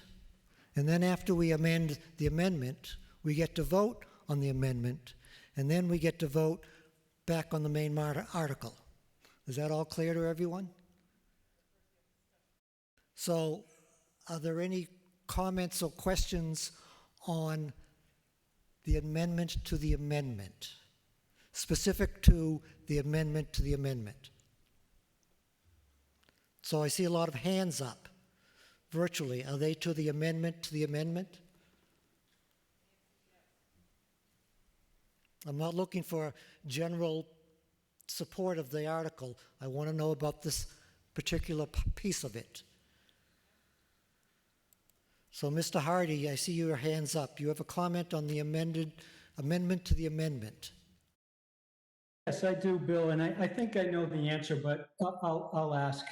Before we spoke to Kathy and got this amendment, you said you had 3, I think, amendments to the article, which I found confusing. I didn't know if we were going to take those one at a time or not, but I believe we're doing it right now. So this is our one chance, if I'm correct, to make changes, and then we will vote the article. Is that correct?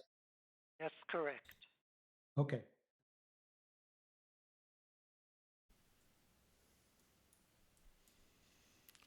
Virtual attendee Laura Vittum, you have a comment on the proposed amendment to the amendment.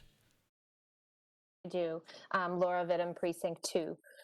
As one of the proponents of this particular article, I'm very concerned about the language of the position under a different title that would include similar responsibilities, part of this amendment.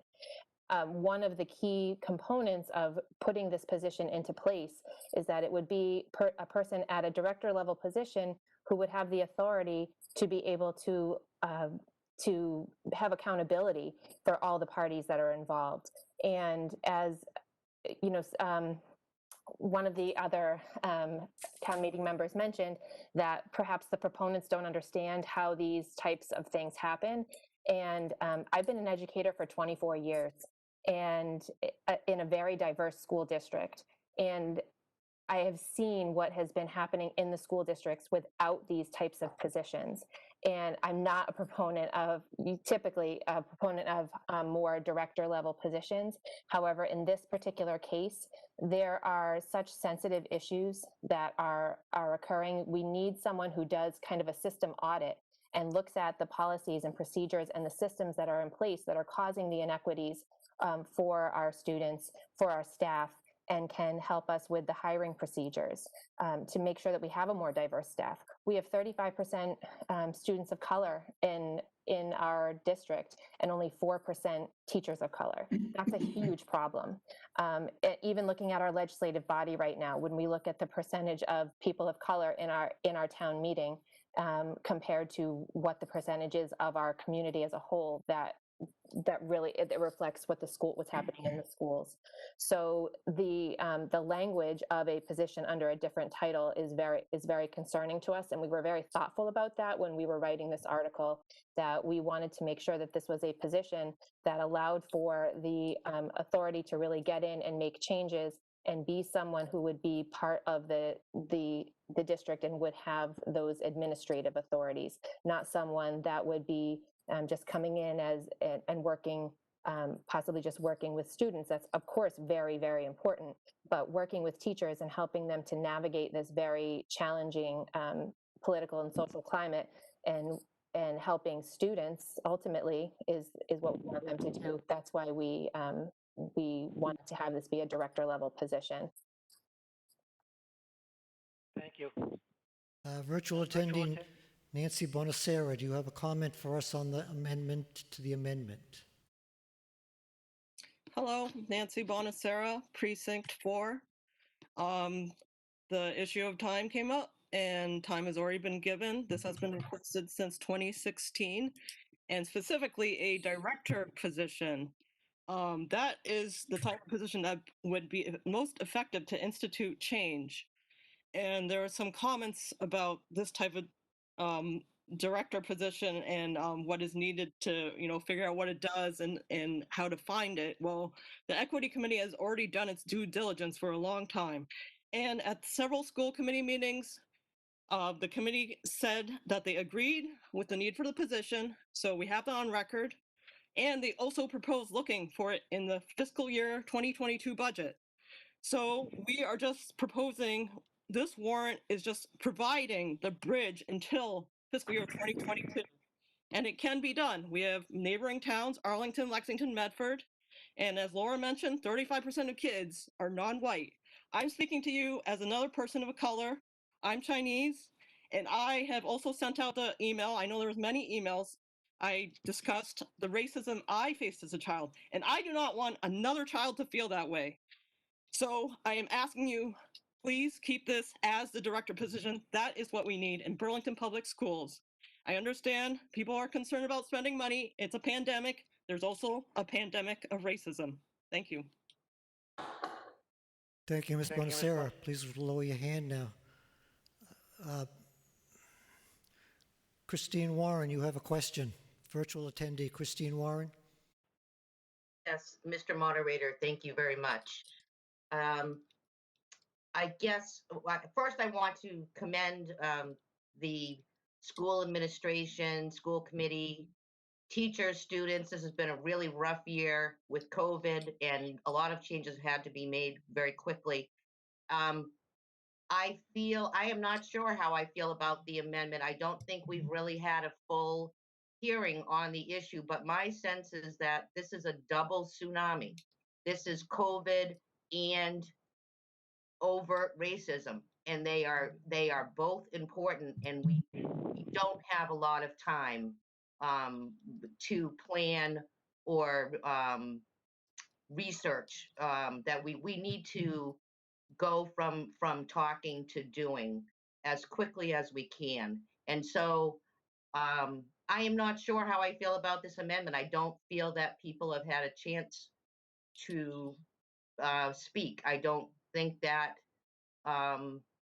although some people feel that they know what people think, I'm not sure that we do.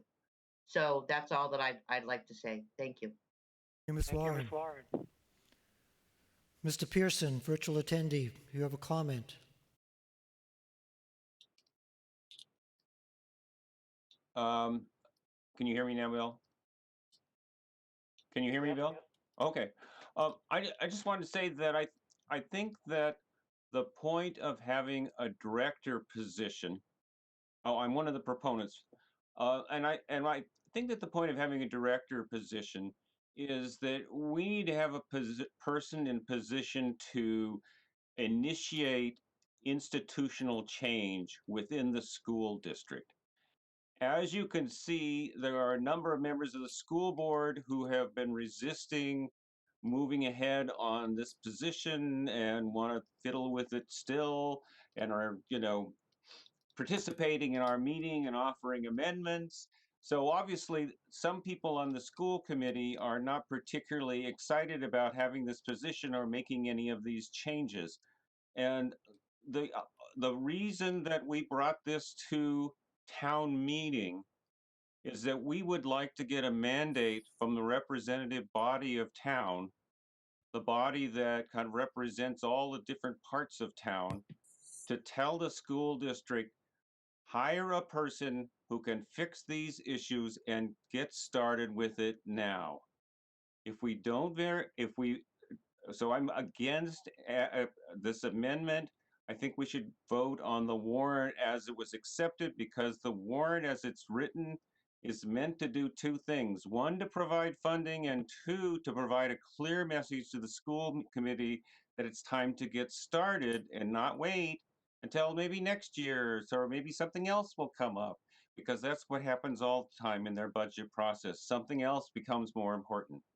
So we're trying to send a message to the school committee and to the school department in addition. So we need to keep this a director position, and putting it into a position of different title with similar responsibilities. I mean, everybody knows how you can start slipping around with stuff like that, and pretty soon you got a staff person that spends most of their time doing counseling work. And that's not really what you need when you want to do institutional change. Thank you, Mr. Moderator. Thank you, Mr. Pearson. Mr. Sachs, virtual attendee, you have a question. Hi, John Sachs, Precinct 7. So I think that we've heard, as we said, from many sources that actually nobody has objected to the creation of this position. The money is an issue, but a crude calculation says that a town with even $140 million budget, with even $140,000 position, it is 1/1000 budget. So I think, in spite of the obvious financial crisis, I think it is reasonable to do. My concern in listening to this is both the original article as written and the proposed amendment that Ms. Monaco wrote both say to be spent under the direction of the school committee. As Monty just said, it's clear that this was brought by this group of town meeting members essentially to force the issue. What I'm concerned about is how successful is this position going to be? I guess I want to hear a little bit more from Ms. Monaco about, you've heard some angry people, but you've also heard what sounds like a legitimate complaint that this has been on the table for a really long time, and that's why they're trying to force your hand. I'm concerned about the possibility that this gets passed either as written or as amended. And then what happens is it isn't clear what the responsibilities of this person is, even if they get the director position. do they get to override the principal or the superintendent? Has it? I kind of feel like I would really hate to see this position be funded and then a continued amount of strife go on between members of the equity committee and the school committee. So I guess I want to hear a little bit more from Ms. Wong, who I thought did an incredibly good presentation about the need, and then Ms. Monaco about what is her perspective as the chair of the school committee on why has it taken so long, and why would those people who are critics be able to trust that the school committee is going to move in a forthright manner?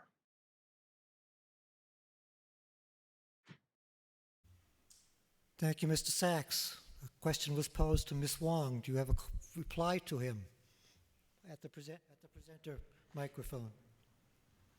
He said Miss Monaco, not Miss Wong. You said both. He's on mute again. Can he clarify? He said Miss Wong.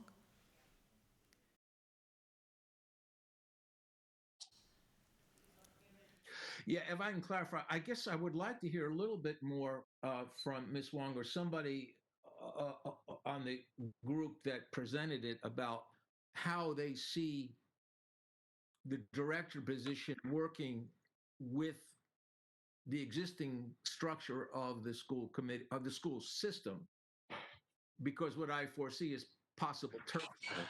So I want to hear that from Ms. Wong. But on the other hand, I also want to hear from Ms. Monaco a response to basically why has it taken so long, and what assurances can you give that this will not go on in the future as a turf war, which it clearly is. I mean, these people brought this to town meeting to force your hand. And I don't like that policy. So I just want to hear how the school committee constructively work with this going forward. Thank you. Thank you, Mr. Sachs. Okay, Ms. Wong, can you respond to Mr. Sachs' comments? Thank you, Mr. Moderator. The Equity Committee has made some recommendations about how this role might interface with the schools and the administration. So, for example, the request has been made that this would be a central office position that will report into the superintendent. This is consistent with many other geographies and municipalities.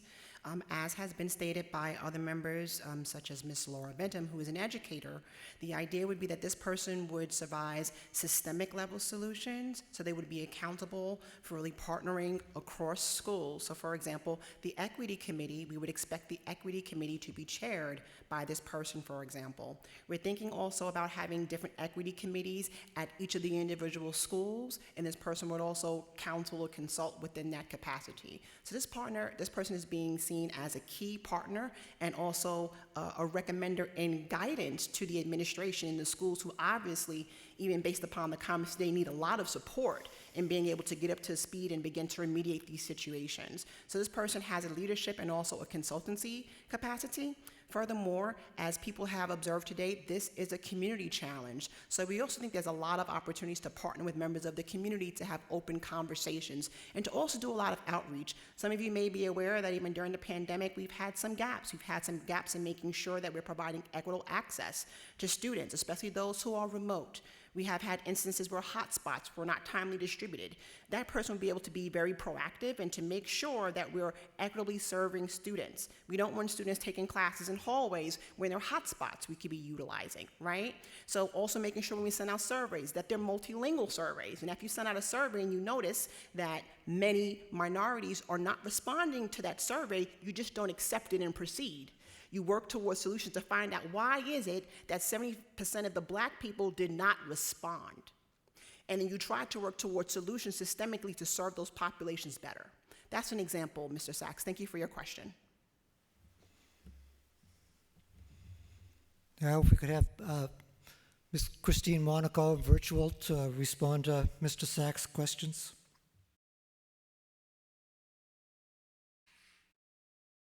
Can anybody hear me? Yes.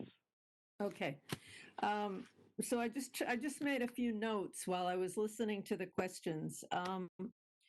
So I've heard a lot in the last few minutes about why didn't we act on this sooner? And the reality is that I became chair in April. No, yes, in April. And prior to that, I don't know if any other individuals were involved as chairman, but starting from April, there was no discussion about this until August. In the previous few years, I keep hearing that this was discussed and that we rejected it. And the fact is that it never did come to the school committee. There are a lot of requests that go to administration to be included in the budget. And because of the difficulty in budgeting and having enough money for everything, things get cut before it ever comes to the level of the school committee. And I do not recollect this particular position or anything even closely aligned to it coming up in the actual budget discussions. Now, when I became chairman in April, I did appoint both Martha and Carl to the equity committee, and I believe that that was the first time there had been any school committee appointments to the committee. They may have Martha may have gone to some meetings in the past, but the school committee did not have a subcommittee for this until April.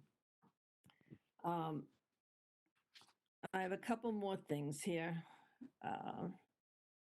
So this is an advisory article. And so Mr. Sachs makes an excellent point. You know, I started my email out by saying it was really critical that we all work together on this.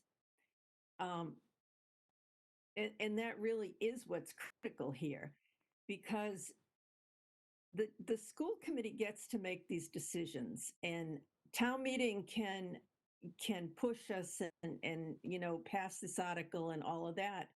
But the bottom line is the school committee actually has to make it happen. And so I have had conversations with Dr. Conti, and I know that there is some question in his mind and that of other committee members about being very careful that we choose the correct model. Now, I understand that the people speaking, the proponents, want a director, and we may very well hire someone under the title of director.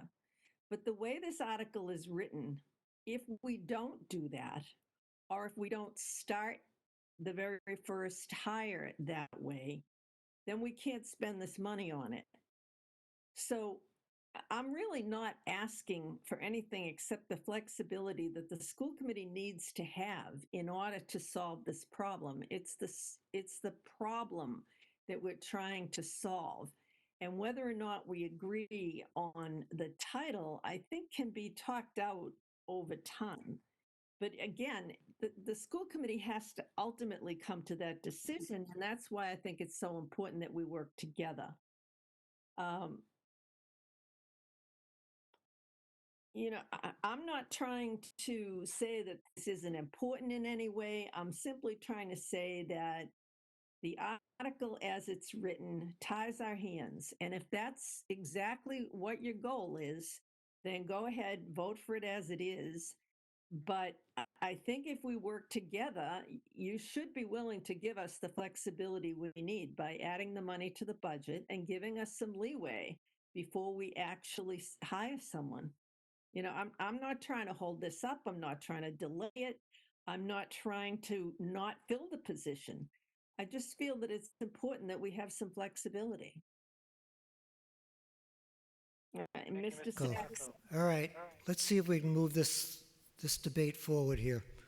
We've spent a lot of time on it. At the moment, we have an amendment and an amendment to an amendment that we need to take care of. Does anyone have anything specific? Now, after dealing with those, Then we get back to a main motion, whether it's amended or not, and we can finish our discussion. But it would be nice if we could get these two amendments taken care of so we can finish this thing off. Does anyone have anything particular aimed at the amendment to the amendment? We've discussed, so is anything, boy, am I getting tongue-tied here. Anything new aimed at that specifically? So I see a lot of hands still up virtually, and are they directed directly to what I'm asking? If not, please lower your hand. We will give you plenty of opportunity to discuss this, but let's see if we can get these amendments taken care of.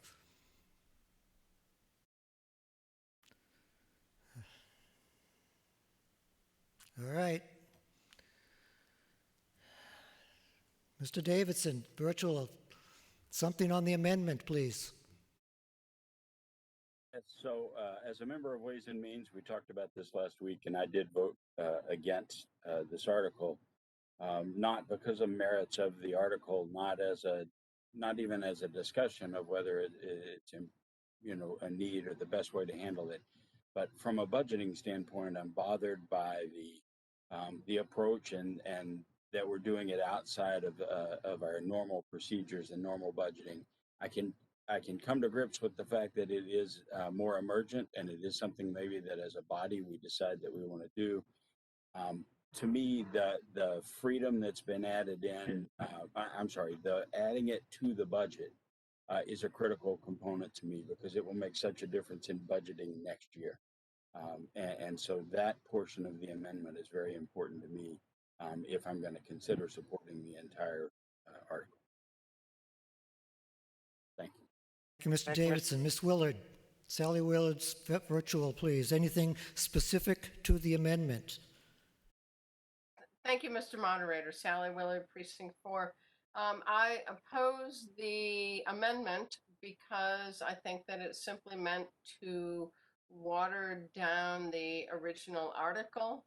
I think that when the school committee comes back in the spring and says that they want, when town meeting approves this, now that when the school committee comes back in the spring and says that, oh, remember, you've approved this before, then town meeting will certainly approve the addition of the head count and the salary to the budget. But I think it is in the interest of the best interest of the town's people, and especially the students, to proceed with the article as proposed. Thank you. Thank you, Ms. Willard. Mr. Boyven, William Boyven, virtual, comment about the amendment. This is Bill Boyven, Precinct 1. From what I'm hearing, I would like to reword the amendment to, I think, capture the points that people have been making.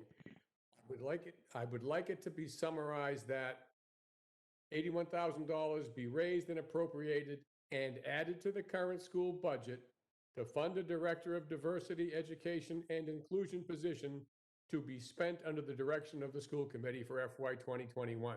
So it eliminates the other positions as described or something. It eliminates the words and wages as the things were discussed. The position is important, needed. I think it should be at the director level without any ability to worm your way out of it, reporting to the superintendent, as there is a precedent in other communities. Thank you for your time. I can.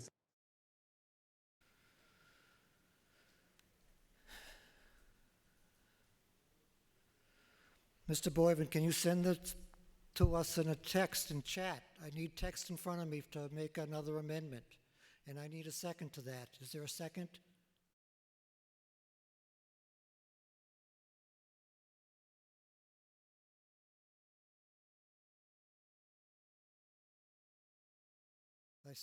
Mrs. Byer, are you willing to second the?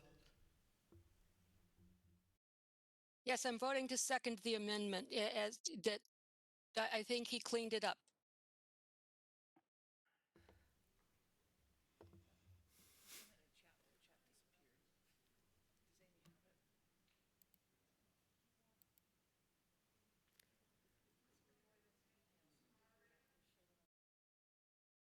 Mr. Boyven, can you email that to the town clerk?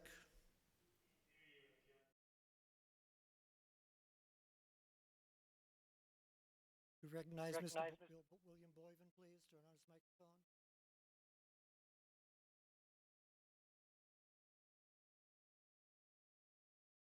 Unmute Mr. Boyven, please. William Boyven.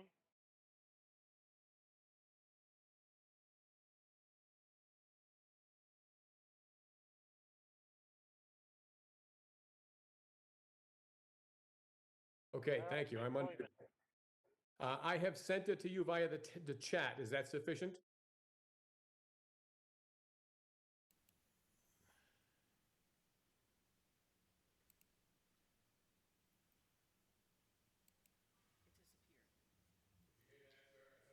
All right, I see it in chat.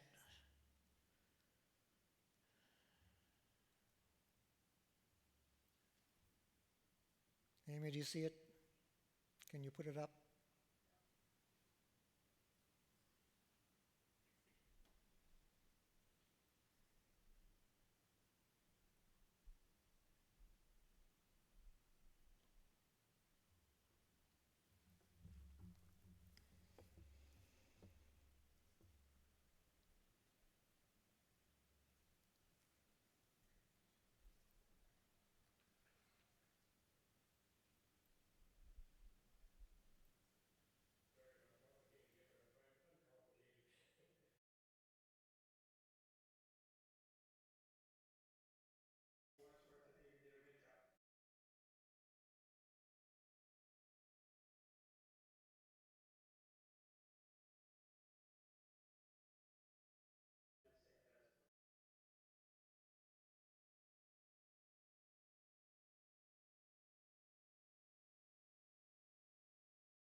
Now, is everyone hoping that we can soon get back to having a non-virtual town meeting, have everyone here in person? Me too.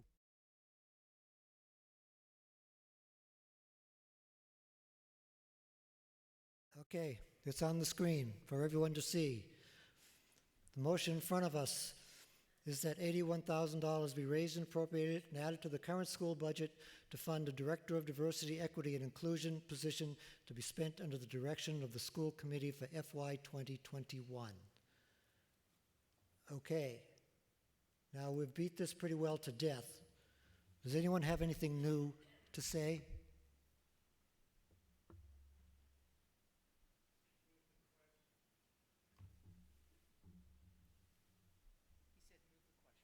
Mr. Bell, I have a motion to move the question. It's not debatable. All those in favor of moving the question?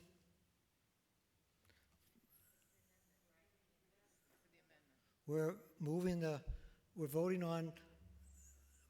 on the amendment as proposed by Mr. Boyven. All right, is that clear as mud to everyone? Okay. So Amy, can you have a poll for this?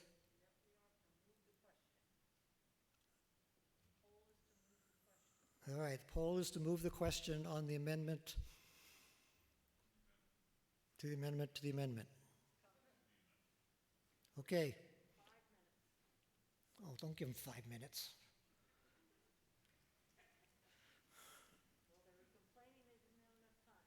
All right, that's true. I'm sorry. For those in attendance, all those in favor of moving the question, please raise your hand. All those opposed? Thank you.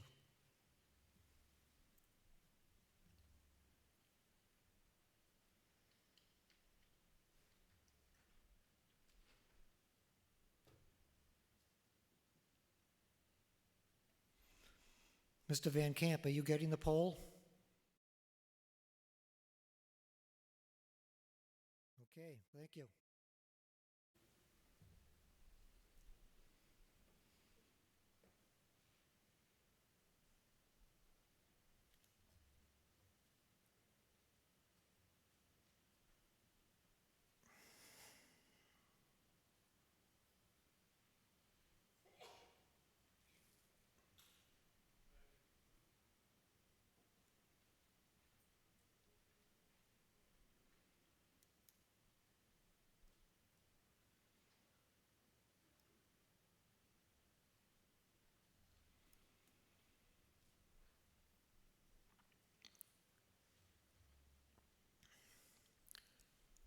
Mr. Murphy, does this satisfy your proposed amendment? If we could have the mic on for Chris Murphy, please.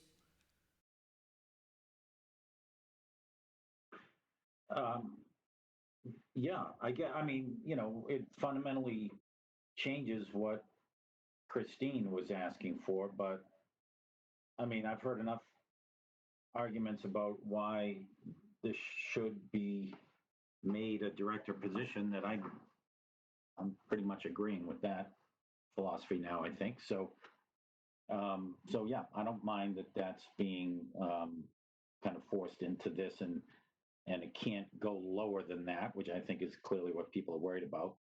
What do we do, Bill, just procedurally here? We had an amendment, then we changed it and changed it again. Do we only have to vote this one and then we're done? The other two go away? How does that work? You know, if I ever needed a reason to drink,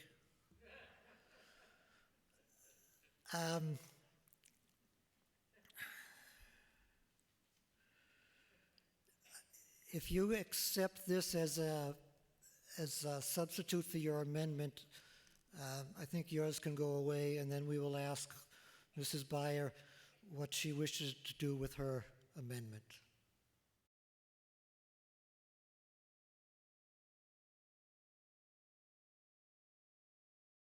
Me, this incorporates my amendment.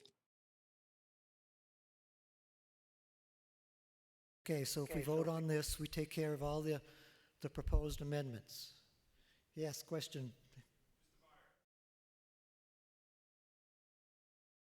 Yes, we are.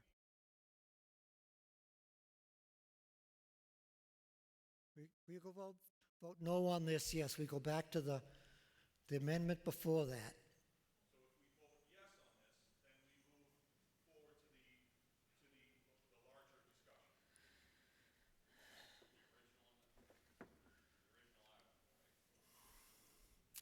No, if we vote,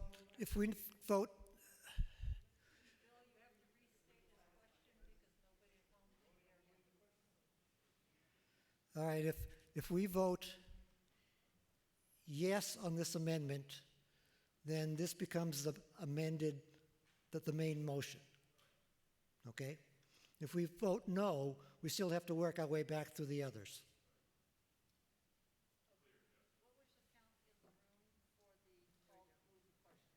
Unanimous. 26-0. 26-0.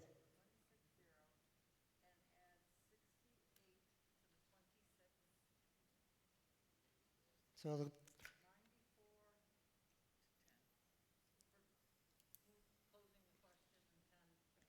all right, the motion to close this has been approved, so we will go on to vote on this proposed amendment. All right? So all those in favor.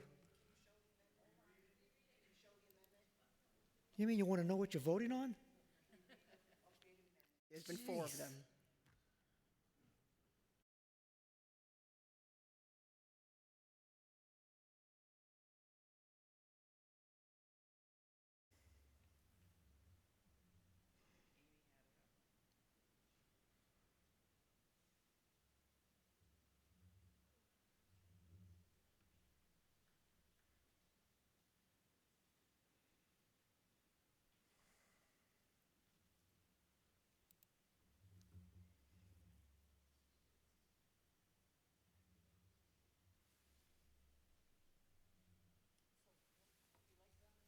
They want to see the language, if you could.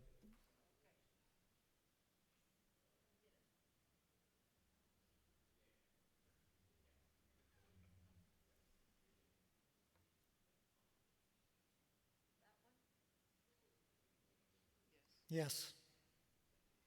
Okay, can everyone see this?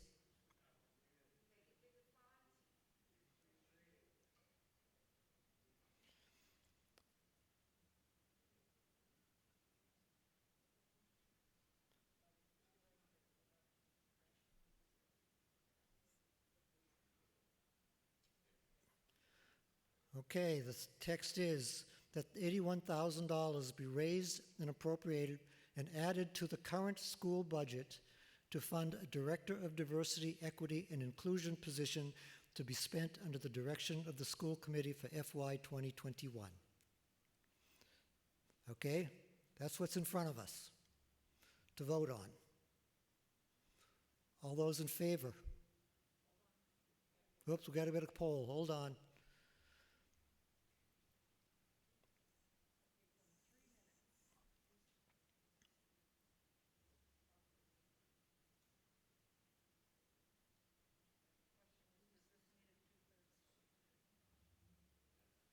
No. Okay, the poll has been sent for those in attendance here. All those in favor, please raise your hand.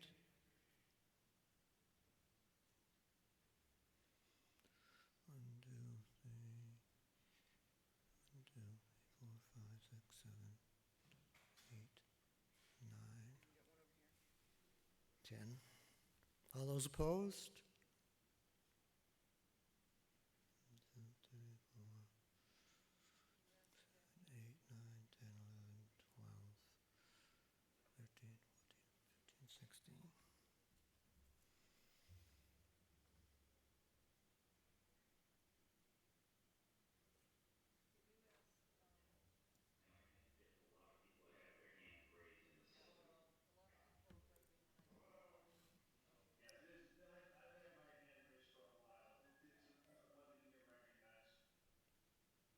I don't know who you're talking, who's saying that. Sorry. All right, I hear you. I think we need to re-explain what this is. There's a lot of people that don't actually understand what they're even voting for right now. So we need to explain what this means a little more clearly. So I would stop the timer on the polling and let's make sure everyone understands what they're voting on. You're voting on the amendment that's presented in front of you to add $81,000 to the school department budget to be spent on For FY 2021. This is just to change the language. Okay? This is not the main motion. This is to change the motion to this motion.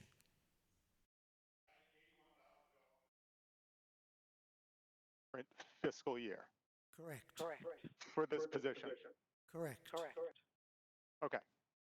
So basically anybody that would be in favor of this position, this is a favorable vote. Okay. All right. That's up for them to decide.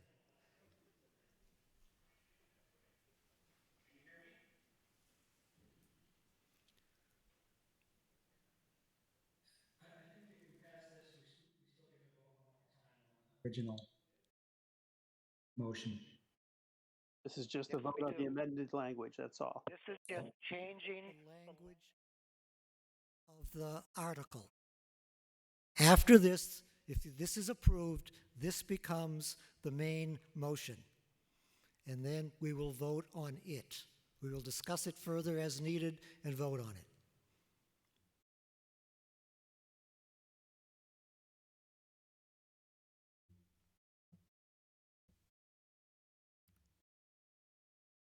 How are we doing on polling?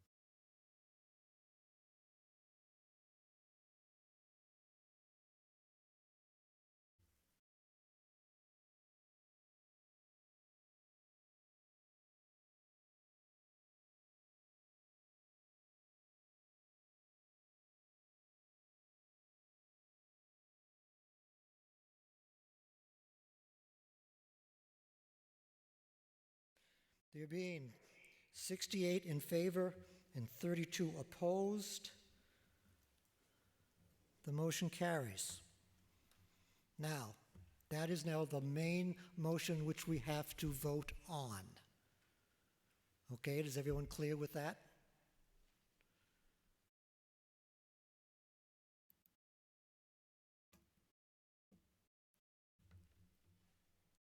So are there any further comments on this? Yes, sir, in the front. Mr. Kilday. Please use this microphone here, Tom.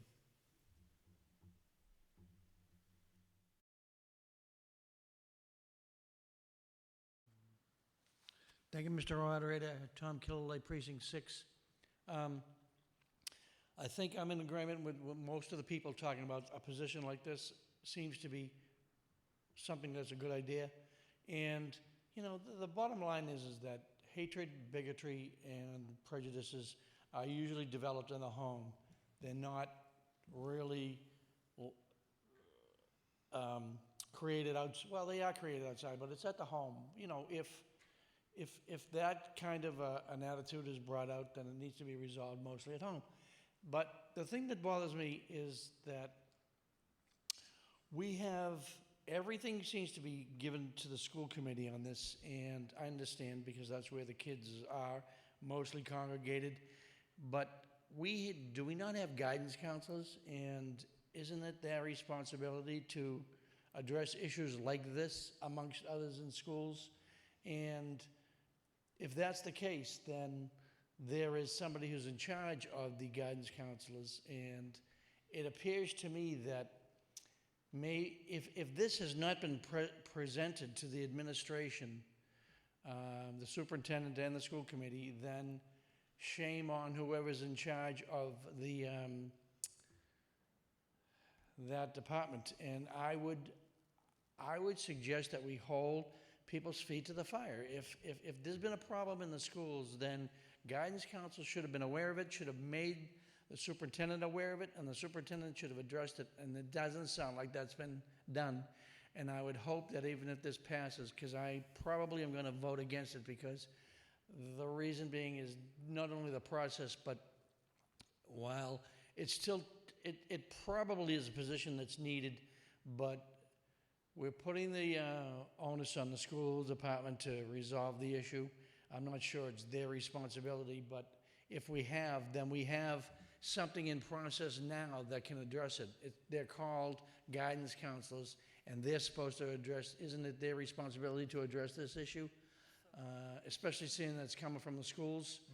And, you know, the question becomes is if they've been aware of this, then why have they done nothing about it? And I'm not getting an answer on that, and I've asked it in other discussions because this has been a topic of conversation that's gone on for the last month or so, you know, in my household, and my neighbors and other members of Precinct 6 have talked to me. So this is bothersome for me because this is a town-wide issue. It's not just a school issue, it's a town-wide issue. You know, we all have to look at ourselves in the mirror and ask us if we're part of the problem or are we part of the solution. And it looks like I think we have the means in the school department to address the issue without a director, but it's not being utilized properly, because I think that's the job of guidance counselors, to be able to tell the administration that we have a problem here, and then it's up to the administration to try to resolve it. And I don't think that's being done. Thank you, Mr. Moderator. Thank you, Mr. Kilday. Ms. Angelo.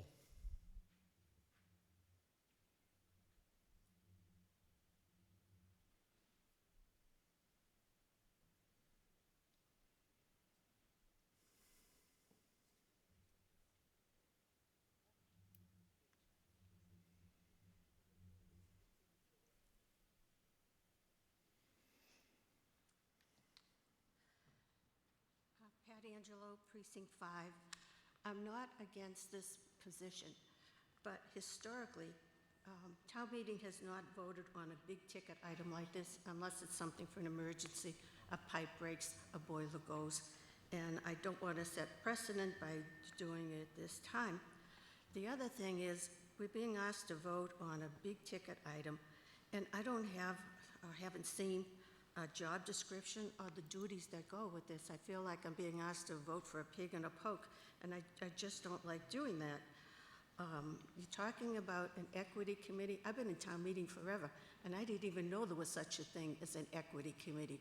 So this seems to be something that's been kept in the schools, but people outside of the school aren't even aware that this committee exists, what their problems are, or what they want to do about this. So I would rather see this put in the budget for May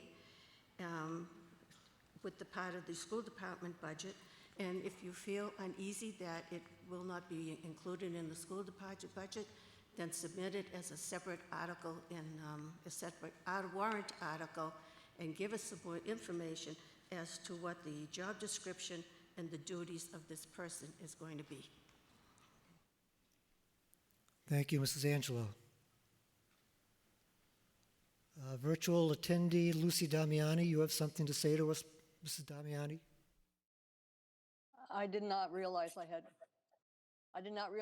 my hand up. Well, Sorry. you did. I find it.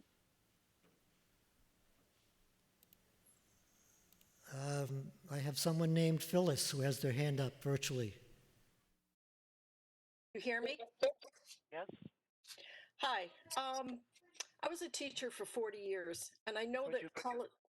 please identify yourself, Oh, please? sorry, Phyllis Neufeld, Precinct 5. Sorry. Thank you, Phyllis. I know that policies are needed to institute change.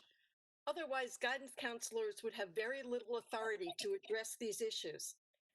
This warrant article is the way to address that and to get those policies created that we need. One guidance counselor's position on one of these issues might be to solve it in a way that another sees very differently, and we need uniformity here. To me, this is an emergency. It's been going on for far too long, and I think I would hate to think about the message we send to our marginalized students if this fails tonight, and I urge you to pass it.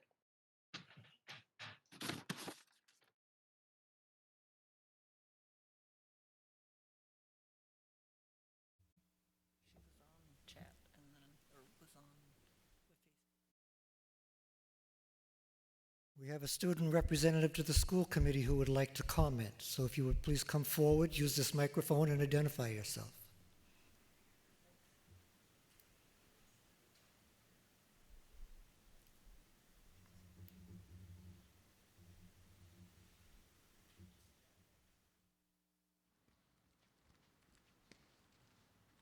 Hello, everyone. Can you hear me virtually and here? Yes? So my name is Sarah Sheikh, and I'm a member of the Burlington Public Schools Equity Committee and a representative to the school committee. You probably saw me making many reports over the summer and currently to the school committee. I would like to say that this issue was mentioned a little earlier in the meeting, that the debate over this director was put to attention in August. I have been talking directly to the school committee by giving reports since June of this year. We made a presentation as the IDEA students last year in April, asking for multiple steps to take against equity in our schools. And all the response that we got is we support this, and then no action was taken. They kept on saying that the debate has started recently. It has not. We had put this into the light since April of last year. I would like to please mention that. The next thing, as a leadership and social change class in our school, we have written letters that we have emailed to each town meeting member. If you haven't seen it, I would really urge you guys to read it, because that's the only student perspective that you're getting in the midst of all of this. We are the ones who are attending the schools. We are the ones who are walking the halls of these schools. By stating earlier that guidance counselors can fix this, it's not part of their job, and that's a problem. There's a reason why they're not, all of this is not part of the job. So I would like to also mention that I'm sorry, I don't know your name, but a town meeting member addressed how bigotry, prejudice, and is all from your home. It's absolutely true, but that's not the only case. Students mostly spend most of their time at school. They observe what other students are talking about. They observe what teachers are talking about. They're observing what the material that the teachers are teaching. All of that plays into the role of what they believe and what biases that they're having. It's not just a home issue, not at all. And lastly, I think a lot of the town meeting members say that there have been many incidents that have occurred, but have no clue what happened specifically. I would like to take a moment to just read out some of them, because if I stand here and read every single one of them, we'll be up here for weeks, honestly. First, this is from an Indian BHS student. When I was in elementary school, I would often bring Indian food for lunch and eat it in the cafeteria. I didn't think much about it, but soon I noticed that people would hold their noses and make fun of the smell coming from my food. Since I was young, I was immediately hurt by this and never brought Indian food for school lunch again. This story has always stuck with me, and I can remember the incident vividly in my head. It hurt me that I had to hide my culture at school because other people were not ready to accept it. Another BHS alumni said, I was told to go back where you came from in 7th grade. This happened to a Burlington high school freshman. The first time it happened, I was in 3rd grade, 8 years old. He called me an evil Jew. He told me to sit somewhere else away from him. It continued throughout elementary school. I would see swastikas drawn on the bus, stuff like that, and I'll be told I'm not a real Jew. In middle school, someone told me they wished Hitler finished the job. People frequently used Jew as an insult. Holocaust jokes were made constantly. It's become normal for me. I really hope the board finally gets their act together and hires an equity director. People expected me not to be able to speak English because I was born in a different country, said a BHS student.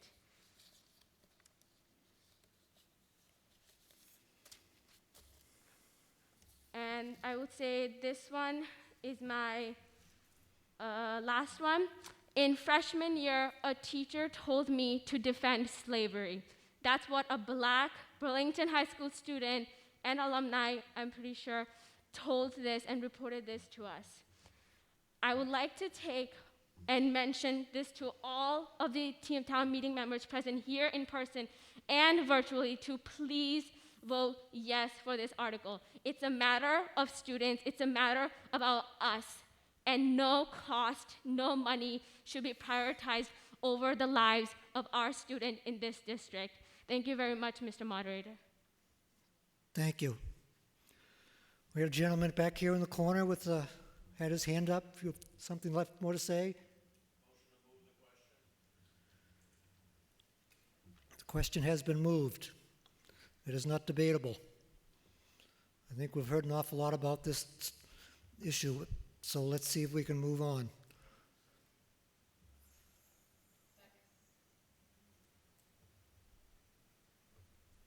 Do we have a poll, Amy? Ready?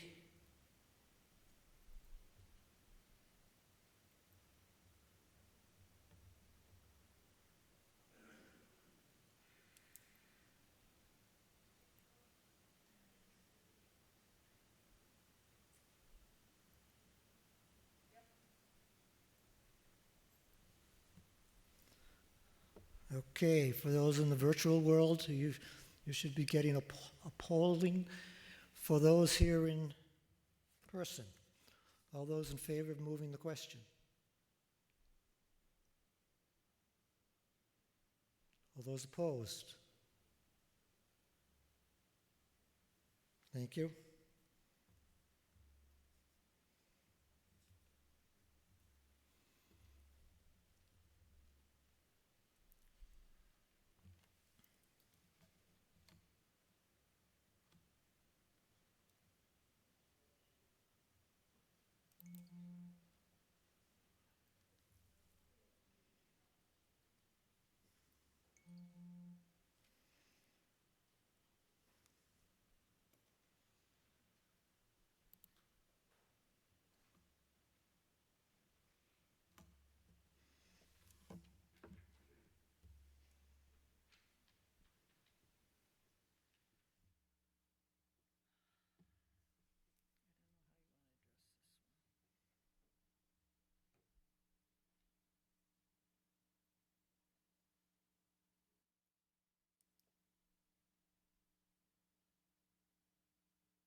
Yes, Ms. Hughes.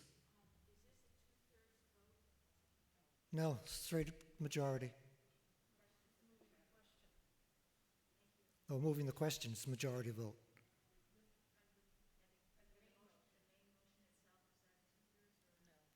Nope, it is a simple majority vote. But you have to click on the polling button that shows up. Van Camp, you're my bellwether. Did you get the poll? For a vote. I'm sorry, Mr. Moderator, I didn't hear what you said. Can you pose the question? Get the poll or not? Did you get it? Can you pose the question again, please? The question. I don't know if you heard. Pearson didn't get his poll. He's having trouble. No, I did get my poll now. You did. Okay, so Monty's telling me he did, so. Jay Sari? Jay Sari? Can you pose the question again, please? The question is whether or not to cut off debate. Thank you.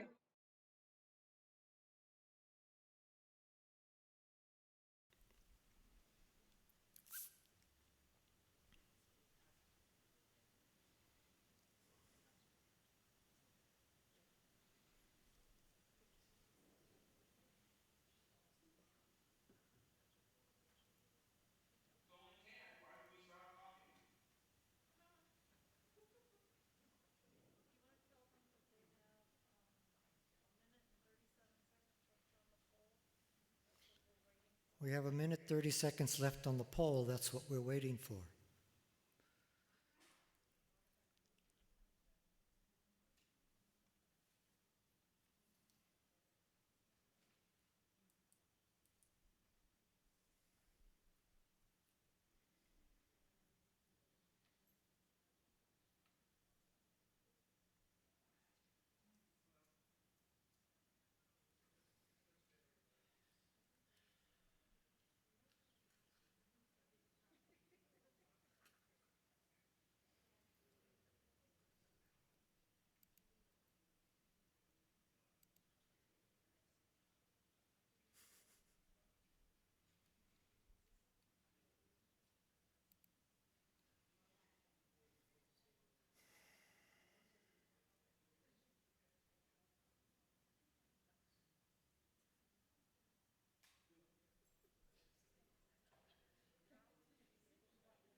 Are votes still coming in? Are votes still coming in?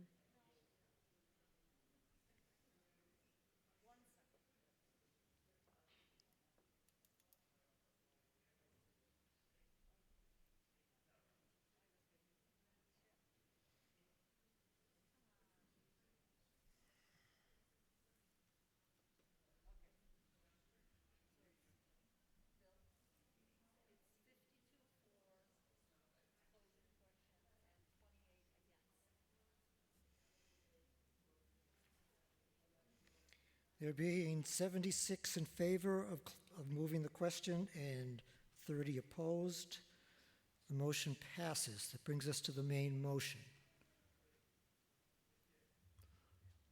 Now,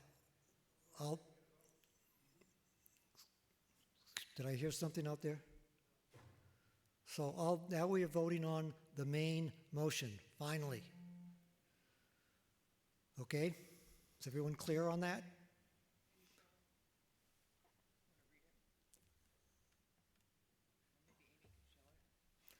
Amy, could you put the main motion up there, please?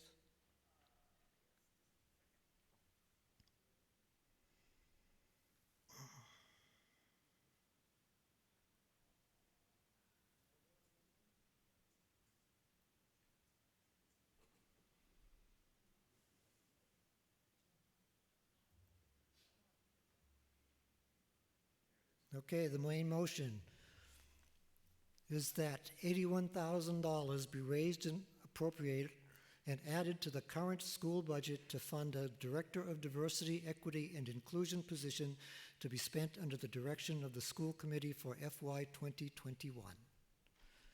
That is what's in front of us now. So all those in favor of that, Amy will be sending out a poll virtually up for those here in the room. All those in favor, please raise your hand.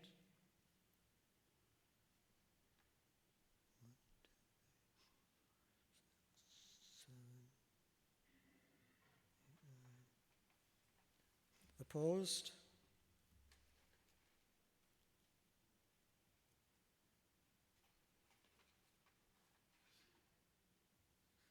Okay, thank you.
There being 73 votes in favor and 33 opposed, the motion passes.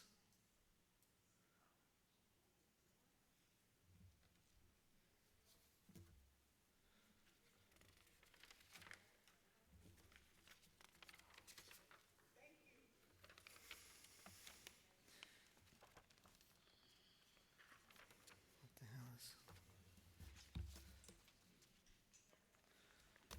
Now, if you can stand the suspense, we can actually move on to another article.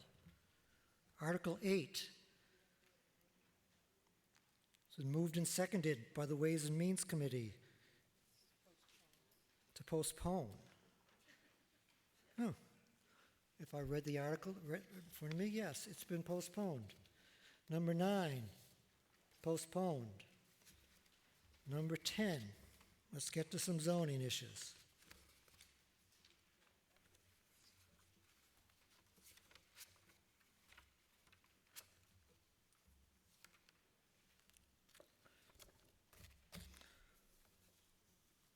We have 3 zoning articles, numbers 10, 11, and 12, which are all related.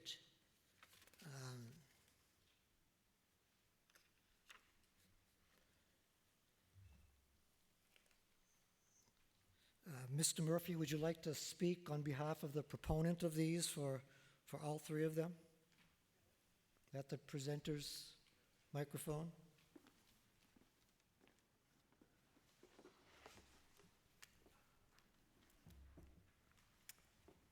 Thank you, Mr. Moderator. Good evening, everybody. Thomas Murphy, representing Cafe Escadrille LLC, which is the proponent of these 3 warrant articles that are before you this evening. For those of you who aren't aware, Cafe Escadrille is a restaurant at 26 Cambridge Street in Burlington. It's at the corner of Ray Avenue and Cambridge Street. It's a long-time restaurant in Burlington. It's been here close to 50 years. Very successful. They do a great job down there. They're a great corporate citizen. They do a lot for the community, civic and charitable events. They also have a function facility that's associated with the restaurant. Ever since the function facilities come online, parking has become an issue down there. Especially on a busy restaurant night, Friday, Saturday, if there are a few functions going on as well. The parking lot fills up. When that happens, it overflows down into Ray Avenue. Some of the local businesses that people will park in their parking lots. That creates a problem for the business neighbors. Creates a safety problem. People walking along Ray Ave or Cambridge Street late at night, coming and going to the restaurant as well. So parking has become an issue, and my client sat down, tried to figure out how to best address the issue by adding some additional parking. The current parking at the restaurant, there are 239 parking spaces. 199 of them are on site, and 40 of them are at a parking lot that's at 1 to 3 Ray Avenue. 1 to 3 Ray Avenue is directly behind the restaurant on the first lot on Ray Ave. Cafe Escadrille bought that several years ago, or a number of years ago, knocked down the building, turned it into a parking lot, and that's been used as additional parking. So when you add the parking that's currently on site and the 1 to 3 Ray Avenue, you have 239 parking spaces available down there. The Burlington Town bylaw for parking for a restaurant use requires 1 parking space for every 3 people or that there are seats for in the facility. The Escadrille has a capacity of 850 people. That comes out to 283 parking spaces is what our bylaw would require down there. So clearly, we don't have enough parking spaces on site. So the question becomes how to address the problem. One way, there's enough landscaping and green space on our site that we could theoretically pave that by right and turn that into parking. In our mind, that's not an acceptable solution. It adds impervious surface and it destroys the landscaping. The Escadrille has done a very good job over the years of keeping their site up and very nicely. That's well landscaped, and taking all that out to increase the parking would not be an acceptable solution to us. So the second option that they came across was putting a parking deck above that 40-space parking lot at 1 to 3 Ray Avenue. And just to make sure everybody's clear, we're not talking about a parking garage, it's a parking deck. The access to the current parking would still be off of Ray Avenue. The access to the deck would be off of the current parking lot at Cafe Escadrille because of the elevations there. That works out nicely. For those of you who are familiar with Wegmans, it's similar to that situation. They got 2-tier parking, access to one from below, access to the other from up high. So that's the solution that they thought would be a good one. It provides an extra 40 parking spaces, and it doesn't increase the impervious surface or otherwise ruin the aesthetics of the site. To do that, we need some zoning changes, because currently zoning bylaws don't allow a parking deck in a BG district. So what is before you tonight are 3 warrant articles that will address the appropriate zoning bylaws to allow us to do what we're doing. Article 10 puts the definition of a function facility into our bylaws. One doesn't exist now. Article 11 contains several conditions and criteria that have to be met in order for a person who owns a BG property to try to put a parking deck onto his property.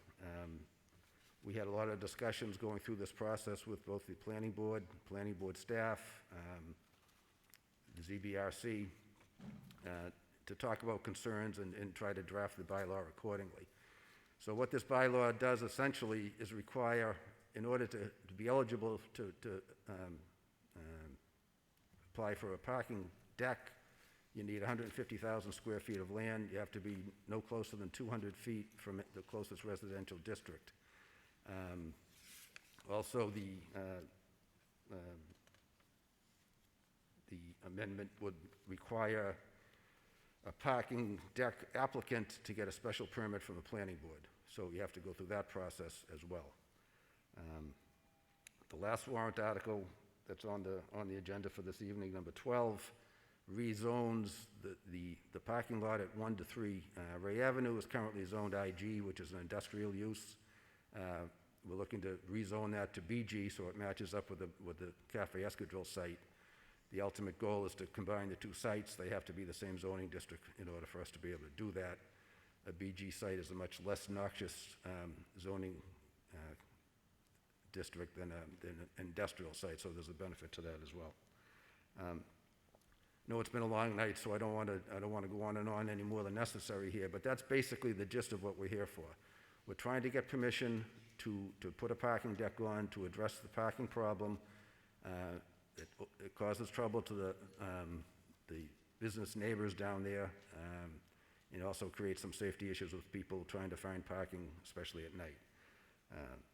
As I said before, the Escadrille's been a very good corporate citizen to this town over the years.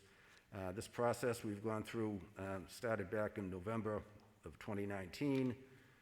We've appeared before the ZBRC, the full planning board, and we've virtually appeared before the land use committee. We had many meetings with subcommittees of the planning board and with planning board staff. All 3 of those bodies, the planning board, the land use committee, and the ZBRC, all voted favorably to recommend favorably on this request. The Escadrilles hope to continue in business the way they have been for the last 50 years, for hopefully another 50 years, continue to do the good job that we've all come used to, but we need some extra parking. So we appreciate this body's consideration, and we ask for your support. Mike Murray, who's a representative of the Escadrille LLC, is here to answer questions if anybody has any. And other than that, Mr. Moderator, that's the gist of my presentation, and I'm ready to answer any questions. Thank you, Mr. Murphy. Let me give you the votes of the committees on this. On Article 10, the Planning Board voted 7-0-0 in favor. ZBRC voted 7-0-1, and the Land Use Committee voted 5-0-0. Article 11, Planning Board voted 6-1-0. Zoning Bylaw Review Committee voted 5-2-1. Land Use Committee voted 5-0-0. Article 12, Planning Board voted 7-0-0. Zoning Bylaw Review Committee took no vote, and Land Use Committee voted 5-0-0. Ms. Ellis, would you like to speak on behalf of the Zoning Bylaw Review Committee on these articles? We'll discuss them together, and then we will vote them individually. Certainly. Thank you, Mr. Moderator. Just wanted to give a quick summary with specifics to the three specific articles. The first one is the definition for the function facility, and that is basically necessary as part of the regulation in Article 11, so you need to define that term. The second discussion point is with Article 11. So this article specifically defines where the parking structures would be an allowed use. The defined terms parking deck, detached parking structure, and integrated parking structure, they were approved, if you'll remember, at the June 2020 town meeting. But the use of these structures are currently not enumerated in the use table. So this warrant article is necessary to specify the use by special permit of parking structures in the IH district in conformance with other sections of the bylaws. Those regulations are precedent for the existing parking structures that are already in the IH zones. And so further, the amendment specifies that parking decks will be allowed by special permit in the BG districts. So it's important to note that the terms that we approved in June must now be updated to specify their use. If we don't do that, there's an implied prohibition, and then these existing parking structures become non-conforming. So the ZBRC recognizes that a minority of the members did not support the use of the parking decks in the BG district. And so that's kind of our report on that one. And we did not take a vote on the specific rezoning because that's not our charge. So thank you. Thank you, Ms. Ellis. Does planning have any comments on these, Kristen? No. Okay, questions from the body on these articles?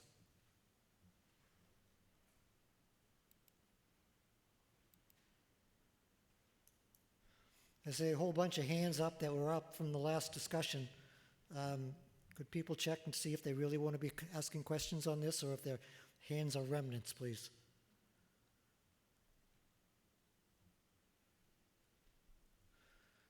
For anybody here in person, any questions?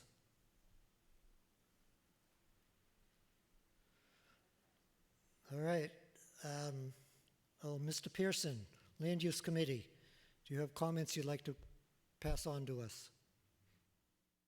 Monty Pearson? Oh, I'm sorry, what, Mr.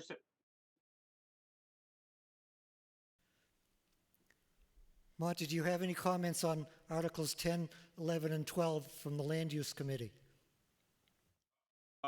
Well, the committee felt that that the planning board had covered the problems that we had.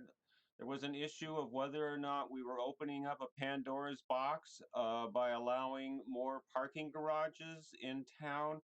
And the proponent and the planning board came up with a number of definitions about what a planning structure had to be and what the different restrictions on it were that made it unlikely that a structure would be put up anywhere other than at the esquadrille.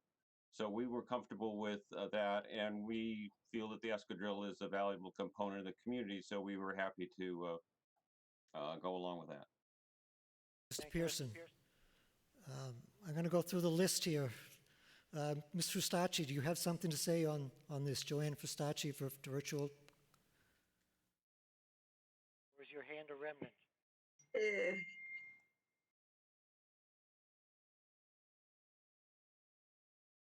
Okay, let's go down the list. Mike Espeo, do you have comments on this?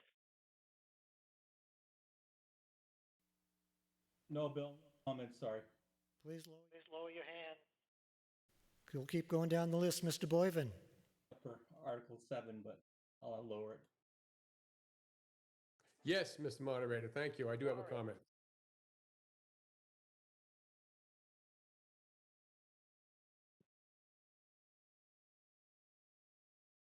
Mr. Boyven, yes, go ahead. Thank you, Mr. Moderator. Bill Boyven, Precinct 1. I do have a comment on this Article 11. I'm all in favor of the way it is written, except for one part of it. That would be the third bullet, which says the parking structure must be an accessory use to a restaurant with a function facility having a minimum occupancy of 400. I don't see the need to limit this to one specific site and one specific type of building. I'm also the vice chair of the Conservation Commission.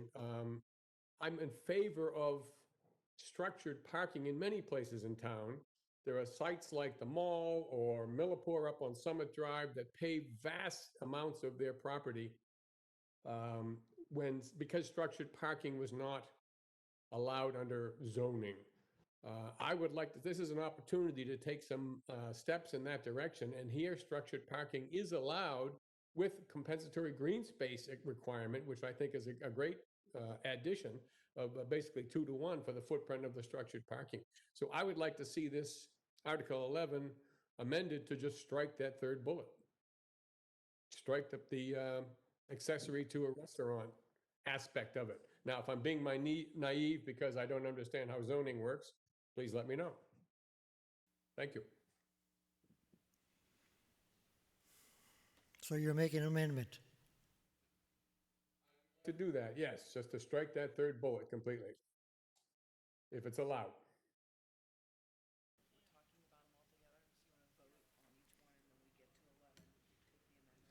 All right, we'll get to that, Mr. Boyven, when we get to the vote on it. Are there any other comments that anyone has?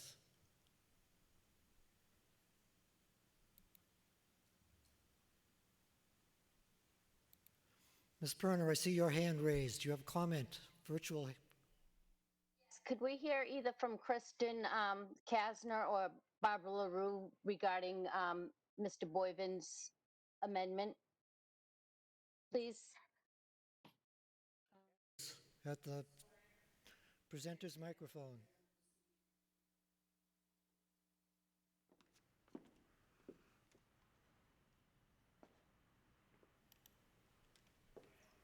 Thank you, Mr. Moderator. Chairman LaRue is on line as well, if you want to hear from her. On the proposed amendment, I support the idea of what Mr. Boyven is speaking about, and I think it's very much what we're trying to achieve in terms of trying to minimize pavement everywhere. However, and you can ask council to weigh in, I think the way in which we've discussed this and the structure of the article, I think it may be almost too fundamental a change of how the article has been discussed throughout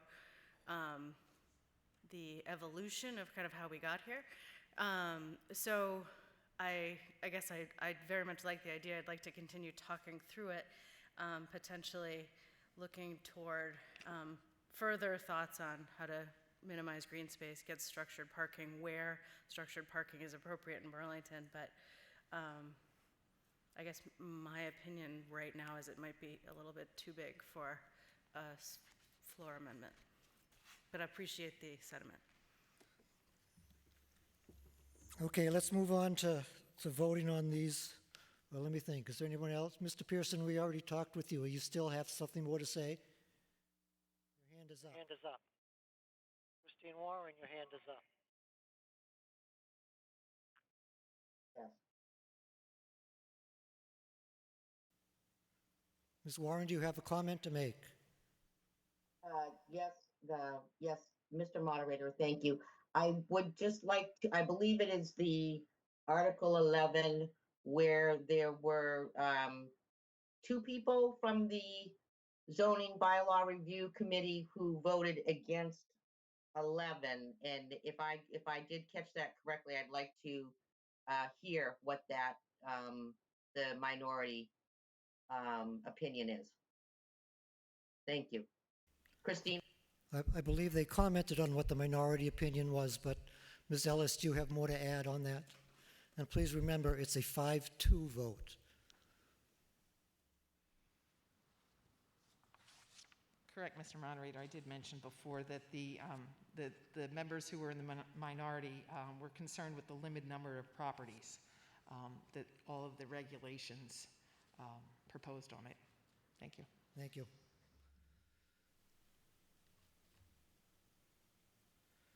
Seeing nothing further, let's move on to a vote on these articles. First will be Article 10.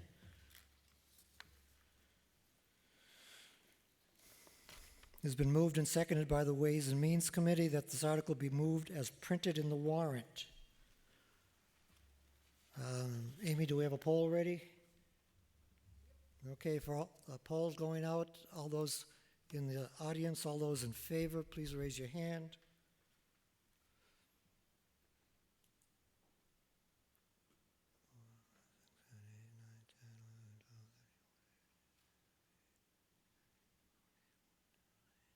All those opposed? Thank you.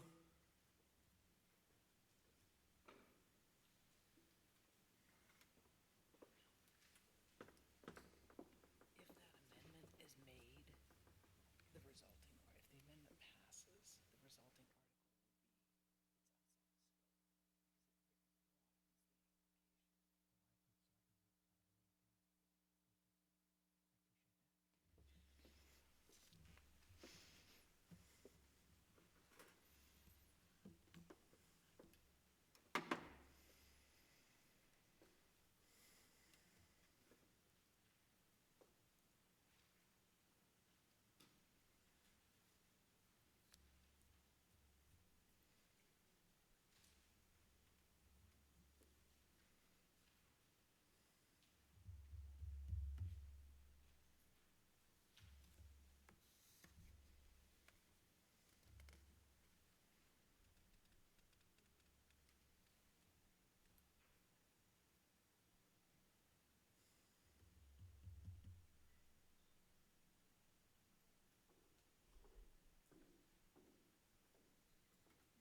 Again, are votes still coming in?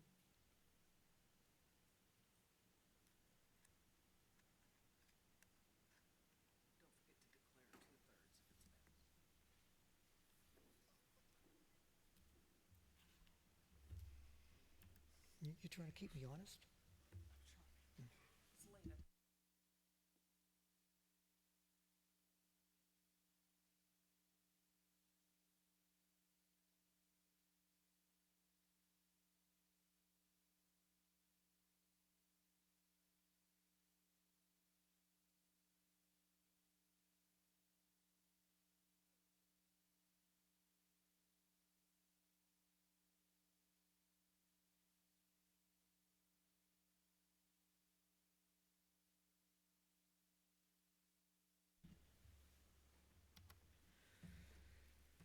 There being 92 in favor and 4 against, and this is a 2/3 article, I think it meets that requirement. So this article passes. Let's move on to Article 11. It's been moved and seconded by the Ways and Means Committee, as is printed in the warrant.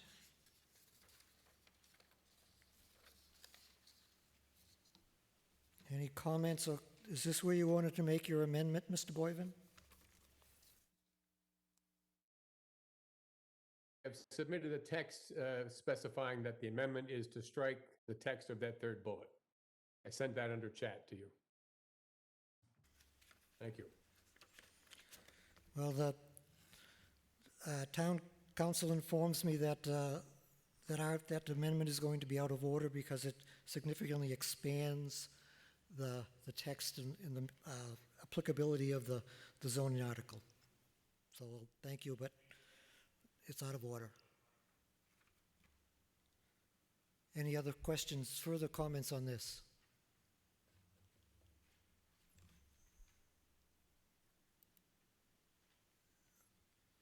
Seeing none, do we have a poll ready, Amy?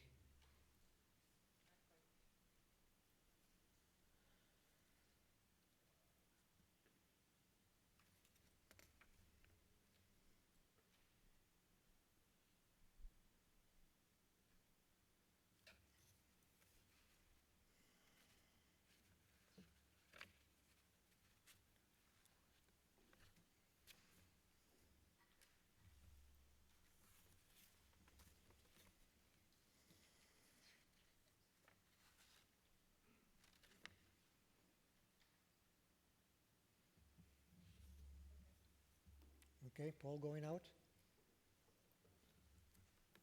For those in attendance, all those in favor, please raise your hand.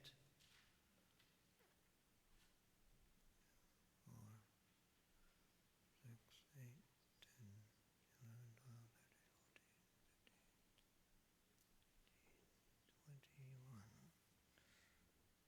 21. All those opposed?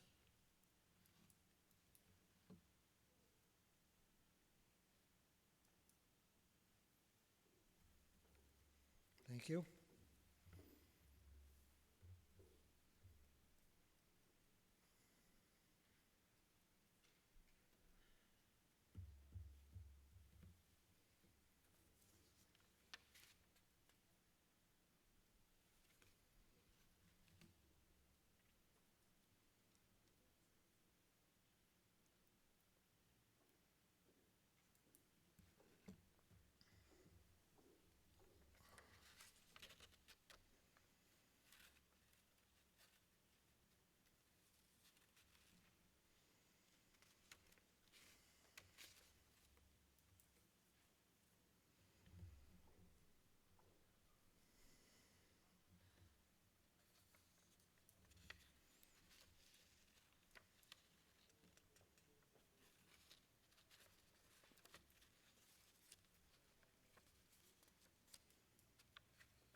There being 89 in favor and 3 opposed, the motion passes easily.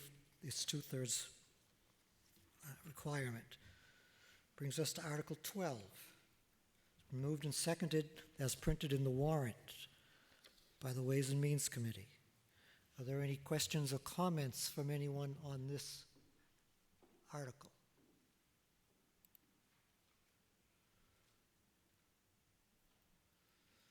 Seeing none, Amy, can we get another poll out?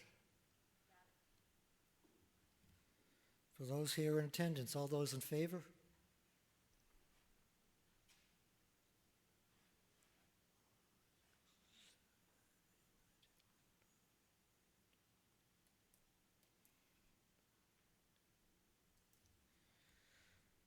All those opposed?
That's good.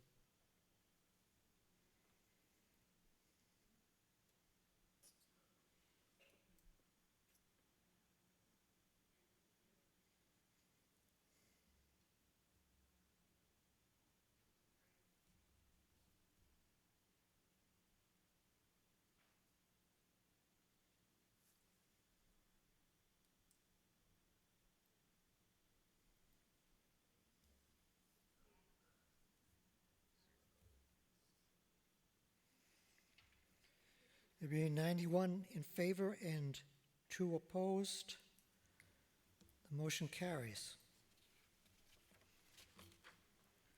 Article 13, it's been moved and seconded by the Ways and Means Committee.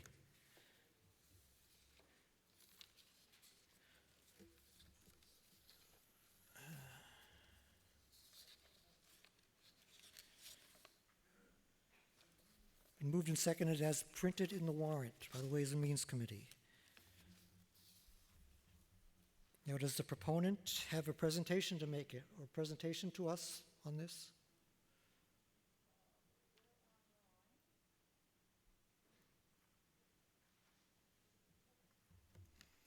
Well, while we wait, Planning Board voted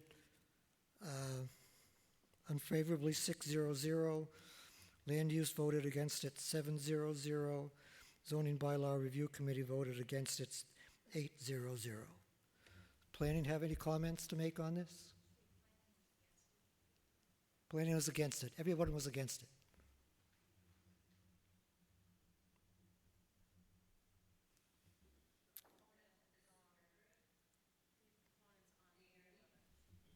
unless he recognizes you, so you got to raise your hand. You got to raise your hand, Barbara.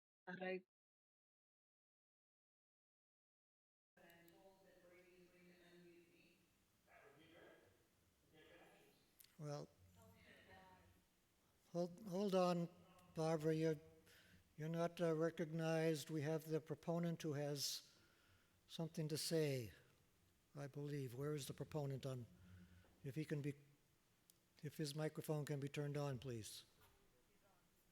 All right, he's on, I say. Okay, go ahead. The microphone should be on. There was a short video that I submitted to Kristen yesterday that I was wondering if that was going to be played.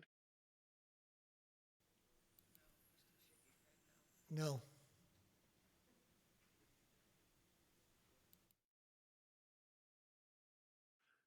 So go ahead. Go ahead, please. There was no video. Would I be able to take over the screen to play the video or no?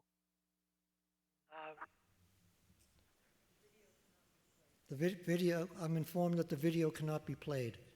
It doesn't work on this platform.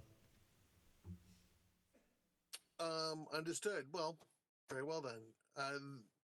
The situation was pretty clear. There was a customer of ours. We're a Burlington-based solar installer, and there was a customer in Burlington that had a rather unique piece of property. And the planning board made it very clear that because it didn't apply to universally, they didn't feel it was necessary to change the laws for the community to cover this one particular incidence here. And our position is that we just feel that having the right to review case by case is something that we feel very strongly about. And that's what we wanted to bring to the town committee, was that regardless of the fact that only one shows up today, who knows what tomorrow may bring. And we think it's worth allowing a body to take a look at the individual special circumstances for your rather unique properties. That's pretty much it.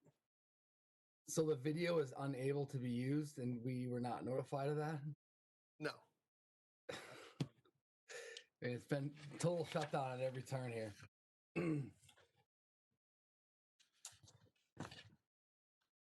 So should we just read our statement then? Yeah, this is Vice President of Revolution, Brian Sadler, who's about to read a more prepared statement. And this is only for the folks that are on the Zoom call then, right? Because I am not on and we don't have our video to lay the groundwork for this. No, you're being heard by everybody. Thank you. This was the final piece to the video, so we documented being at the property so you could understand the layout of the particular property that brought us to this journey and in front of you at the town meeting here today, and explaining that the home itself was not suitable for solar due to the layout of the home and the property with uphill with trees behind it and an open space in the side in front of the property to allow for ground mounted that the customer had intended and prepared for in designing and building the home. Also, that the fact that the front yard, as dictated by the plan or the zoning and defined by Burlington as the street, the side of the property where the incoming street aligns the property, it would be the front yard. In this case, that is abutting some neighbors' backyards. So although we wanted to talk about that particular case on why we came here, and we kind of outlined that through a video with some documentations and layouts and slides. Apparently we won't be seeing that today. So I'll just read the final piece that we have and we'll go from there. So thanks again for your time. Although the town of Burlington has voiced their support for solar and clean renewable power, bylaw 10.90 solar 10.9.1 is a blanket restriction that contradicts that philosophy.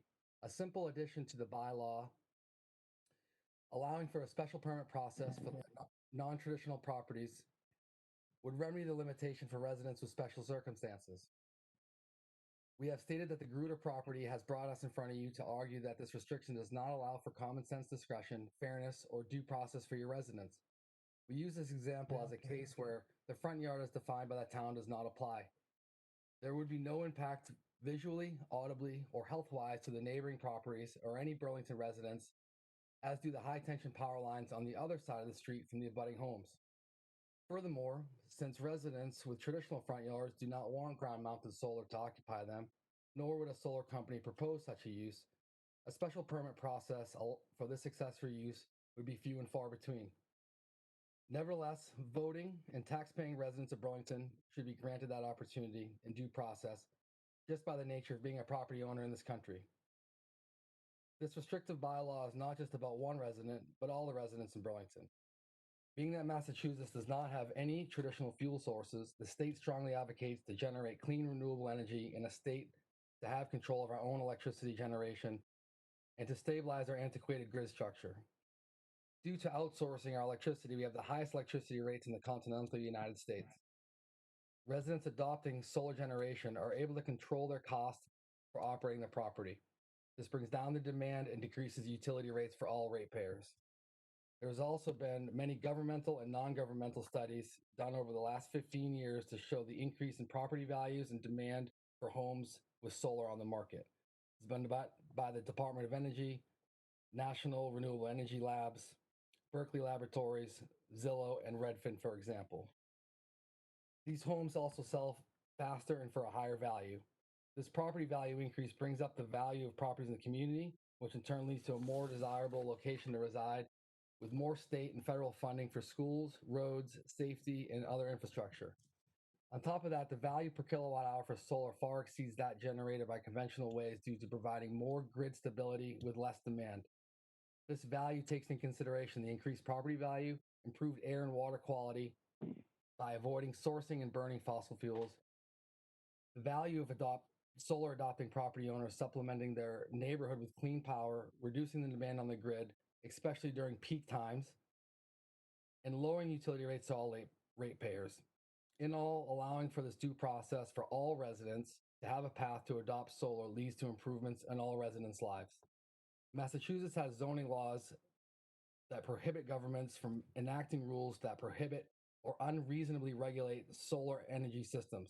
For example, Section 23C, any provision in an instrument relative to the ownership or use of real property which purports to forbid or unreasonably restrict the installation or use of solar energy systems as defined in Section 1A of Chapter 40A, or building of structures that facilitate the collection of solar energy shall be void. There are also solar rights and energy rights nationally, where individuals cannot be blocked or deterred for choosing how they get or make electricity. HOAs, for instance, cannot block owners from adopting solar energy to power their homes. Again, there is a due process path for everyone aside from here in Burlington. As a local solar energy company here in Burlington, we are advocating for our residents to have a voice and a fair path due process that is not arbitrarily blocked. Our country is based on justice with fairness. Without that, who are we really? We ask the town meeting representatives to best consider the interests of all residents and to allow for a fair special permit process to this bylaw. Thank you. Thank you. Planning Board comments on this article. Ms. Gerstner on the presentation microphone. If you want to hear from the board vote, I would go to Barbara, and she may need to be unmuted because her hand raised she was having issues with. But then I'm happy to answer questions. Hi, can everyone hear me? Mr. Moderator, this is Barbara. Can you hear me? Go ahead, Barbara. Hi. So this is Barbara LaRue. I am chair of the planning board, and I agree with almost everything that the proponent said. We completely agree that solar is something that we want to encourage. It has many, many benefits, and it's something that we want to see people use in town. We currently allow for solar, and we encourage it. It is allowed in people's backyards, side yards, and on their roofs. The only thing that we disallow is to have ground-mounted solar in the front yard. Town meeting passed this particular bylaw not long ago, and one of the reasons for that was because we saw in other communities where people were putting ground-mounted solar in their front yards, and it was offensive to their neighbors, and it was problematic to neighborhoods. We understand that this is a very unique piece of property, and that on this particular piece of property, putting the ground-mounted solar in what is technically their front yard would not offend any neighbors. But for us to make a change to the bylaw that would affect all other properties in Burlington, just to benefit this one very unique property, the planning board did not think that that made sense. So that's where the planning board stands, and we voted 7-0 against this article. Thank you, Mr. Thank you. LaRue. Are there any other comments, questions from anyone on this?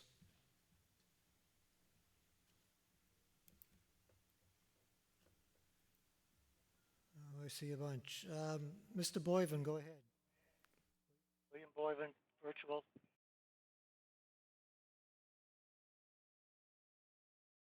Thank you, Mr. Moderator. This is Bill Boyven, Precinct 1.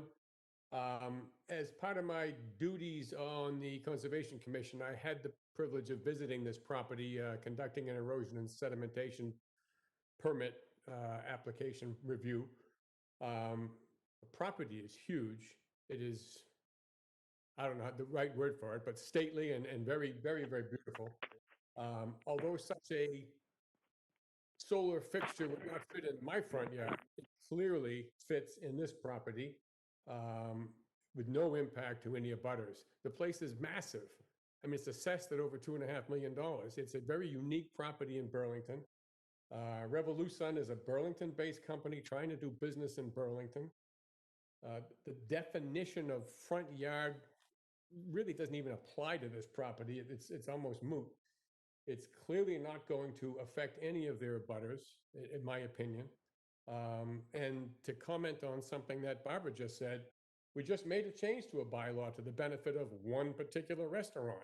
So why can't we do it for one particular, tax-paying resident here?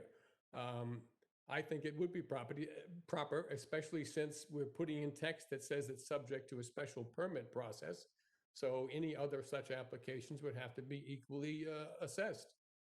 So I would say that we should vote in favor of this article. Thank you. Thank you, Mr. Boyven. John Eiler, virtual attendee. Thank you very much, Mr. Moderator. Yeah, a few points on this. First, I would like to say that Revolution is an incredibly great company name. So kudos on that. And certainly agree that solar is a valuable resource that we should, encourage. But I do have a number of issues with this. One is we don't want to be in the business of writing zoning bylaws for specific properties doing spot zoning. And I disagree that the parking deck that we just voted on obviously benefits Escadrille, but you'll note in the backup that there were quite a few properties that could also benefit from that bylaw. And in fact, I went through them all and made sure they made sense. I wasn't doing it just for the Escadrille. We should note that the phrase due process was used a lot here. Due process doesn't mean that everything should be subject to a special permit and you should be able to try to do anything with your property that you feel like, as long as you can get a board to agree to it. The whole point of the zoning bylaws is that we do restrict a number of things that we think generally are what people want to have, so that we don't have to have the planning board meet with 5,000 different people to see if they can get their own particular thing done. So the whole point of the zoning bylaws is to create restrictions that we generally agree are reasonable. So we don't want to be in the business of making exceptions for a bunch of people. I think it's a bad idea to put something like this in the bylaws for another reason, which is I've been to a number of zoning, the Board of Appeals meeting for Zoning Board of Appeals, and they have a fairly liberal view of things that can be appealed. And once it's an allowed use, then even though there are setbacks and so forth, the ZBA would have authority to relax those setbacks. And if if you haven't been to a ZBA meeting, you may not be aware they are fairly liberal in allowing things to happen that personally I think are completely against the intention of bylaws. So I think we want to be very careful about adding allowed uses. And additionally, I think the point of the Mass General Law is not to unreasonably restrict solar. I don't feel that we have unreasonably restricted it. In particular, it is allowed on the roof. It's allowed to cover up to 20% of your backyard. I think if this were passed, my final point would be that one of the issues I think we have in our zoning bylaws right now is that it is a bit hodgepodgey, and I think the zoning bylaw review committee is doing a great job of trying to harmonize the bylaws and make them more consistent. If we were to pass this, this would create a huge inconsistency in the bylaws. So for instance, or ambiguity, I should say. So in particular, this is saying that in the front or side yard, it would be subject to a special permit process. But if we look at the bylaws, other bylaws that would still be in there, we note that 4.3.1.20 specifically shows that solar is an accessory use for residential property. Then if we look at 5.1.3.3, we see that solar is explicitly prohibited in the residential zoning from being in front and side yards and limiting in the rear to 20%. So even if this were to pass, there would still be ambiguity whether it would really be allowed, because you'd have one part of the bylaw that's saying it's subject to the special permit process, another part, two other parts of the bylaw that explicitly prohibit it still. So if you don't think ambiguity is a problem, I'll remind you of a few years ago when we had a rather large discussion about residential hotels. And I think you'll find the ambiguity that we have with the residential hotel definitions led to a lot of debate, arguments about potential lawsuits and funding them, and created a real mess. So even if you think this is a good idea to do, this is a really poorly written bylaw to do it with. So I would say for both the reasons of creating unforeseen problems, I mean, do you really want to deal with a bunch of solar panels in your neighbor's front yards because they somehow got it by, the planning board? I think solar is great, but I don't want to see it in front yards. And while it's unfortunate that there's perhaps a few number of properties that could really benefit from this, I don't think we want to open up that Pandora's box. So I would recommend that we vote against this, please. Thank you, Mr. Moderator. Thank you, Mr. Eiler. Take your hand down, please. Mr. Wells-Bean, Andy Wells-Bean, a virtual attendee, please. Can you hear me okay? Yep. I have a question. I'm curious as to the process, if this was passed, whether the special permit process requires notification of abutters. And if so, if we pass this and a torrent of people come forward and say we want solar panels covering our entire front lawn, whether so not only they would go to the planning board, but their neighbors would also have the opportunity to be notified about such a move. I'm not expecting any of that to happen, but if there are people who want to put up solar panels in their front yard, and it's a less clear-cut case than this particular property, would their neighbors be notified as part of the normal process if this was adopted? Can you answer that, please? Sure. Thank you, Mr. Moderator. Yes. Permits require notification of abutters within 300 feet of the subject property. So yes, all neighbors would be notified. They would go through the special permit process. There's a list of criteria that must be met to have approval criteria that the planning board would have to weigh in on any special permit. Thank you. Thank you. Virtual attendee Sylvana Shakib, you have a question or comment for us? Yes, hi. Thank you, Mr. Moderator. This is Silvana Shakir, Precinct 6. I want to understand, why do neighbors find it offensive to look at solar panels in the front yard? What is so offensive about making the right choices for the environment? We don't get offended by pumping chemicals into the yard and killing the bees and having all this climate change, but we get offensive because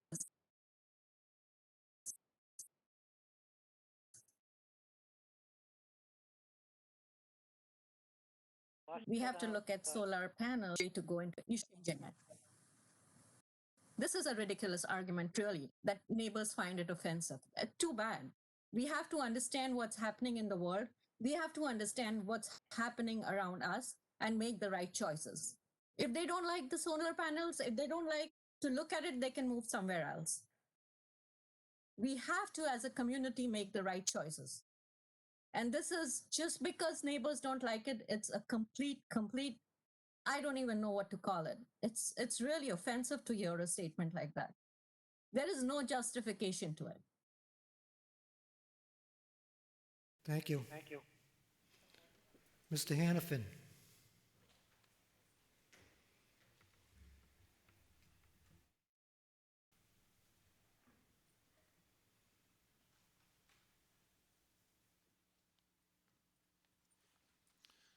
Thank you, Mr. Moderator.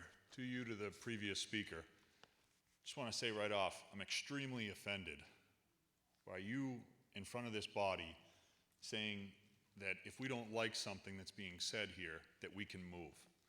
We just approved $81,000, I believe it was, for this year, in anticipation of approving a position going forward every year thereafter to address just those things. And I believe that you voted in favor of it, if I'm not mistaken. So to say we can move if we disagree with something that's being said on the floor here or an idea that's put forward here is exactly the opposite of what this body is about. It's exactly the opposite of the reason why we're here.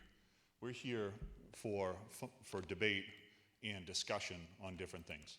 I, for one, think that it's aesthetically unappealing to see solar panels in a front yard. I don't think it's an appropriate thing for our town. So would you like me to move? So that's a rhetorical question. I guess that's what I have to say, but I feel very strongly about those type of statements. And I think we have to be very careful about how we present our opinions in our matters, particularly from a distance and on a screen. It makes it a lot easier to not speak in a manner that's appropriate for this type of setting. That's all I have to say. Thank you. Thank you, Mr. Hannafin. Mr. Monaco, virtual Frank Monaco. Thank you, Mr. Moderator. Frank Monaco, Precinct 4. I want to bring this back to where John Isla was. Burlington is a community that has its own residential zoning, and the residential areas are what they are, and front yards matter a lot to the vast majority of half-acre residential properties in this town. And I don't think it's necessary to put that kind of a mechanical structure, you know, in your face. That's what the roofs are for. That's what the side yards are for. In many cases, backyards are more hidden. And so we've got the zoning to do that. And in my opinion, it would be a disservice to Burlington to make this a special permit for the front yard. It would absolutely create a mess in the special permitting process, in my opinion. It's by far the exception, and you'd have a whole lot of combat going on over trying to shut down the requests. And I personally think for those cases where it does make sense, and I'm sure there are a fair number, that's what the Board of Appeals is for. And so I would definitely vote this down. I think that the people that spoke about why it's a bad idea are right. It's got nothing to do with saving the environment. There are many, many ways people can reduce their carbon footprint without having to put these structures in front yards in a suburban community like Burlington. If we had 2-acre zoning, it might be a different story. We don't for residents. So I am opposed to this. Thank you. Mr. Pearson, Land Use Committee, have any comments on this? Monty Pearson, virtual.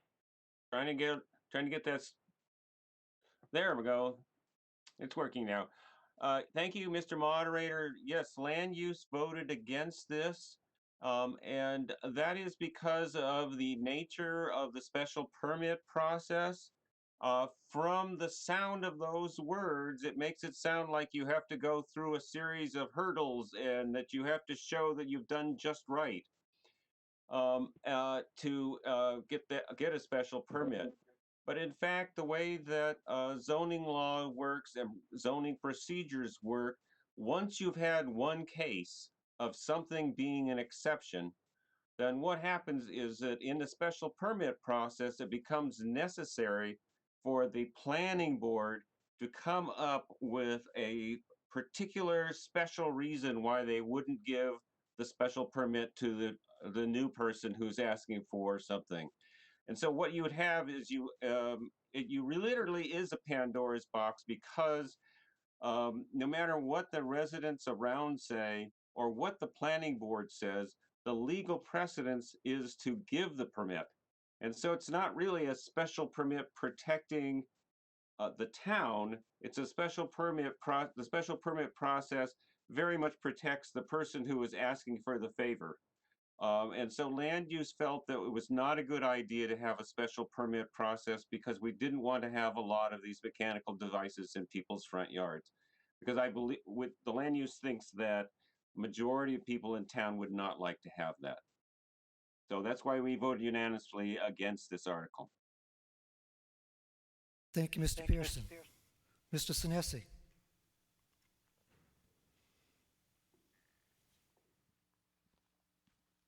Thank you, Mr. Moderator. Adam Sinesi, Precinct 1. Move the question.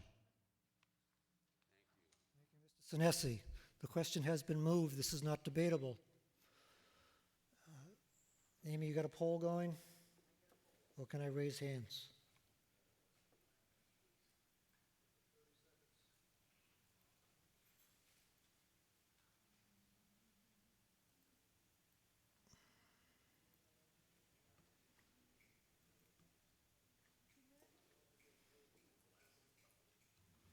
Okay, poll's going out. For those in attendance here, all those in favor of moving the question, raise your hand.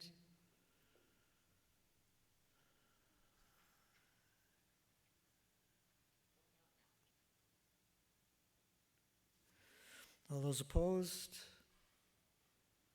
Thank you.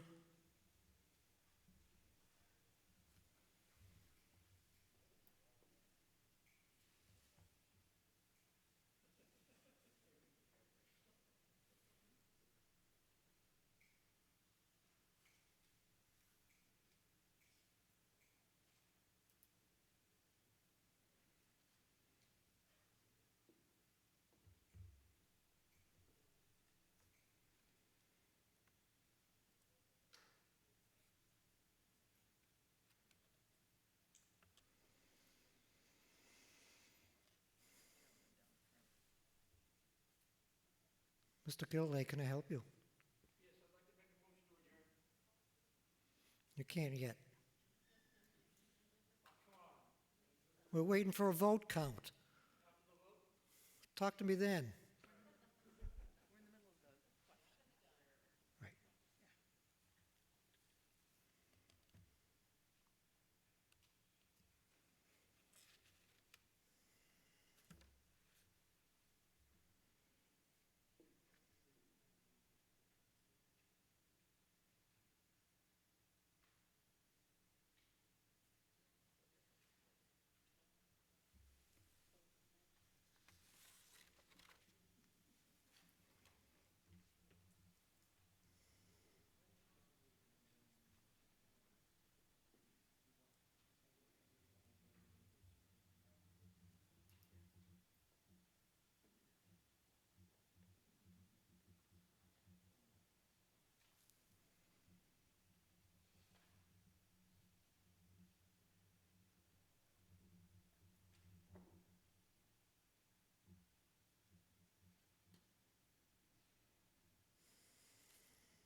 There being 78 in favor, 7 against, the motion carries.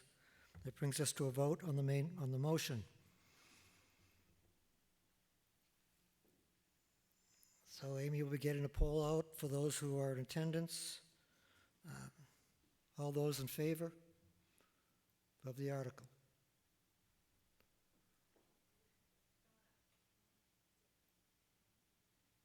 All those opposed?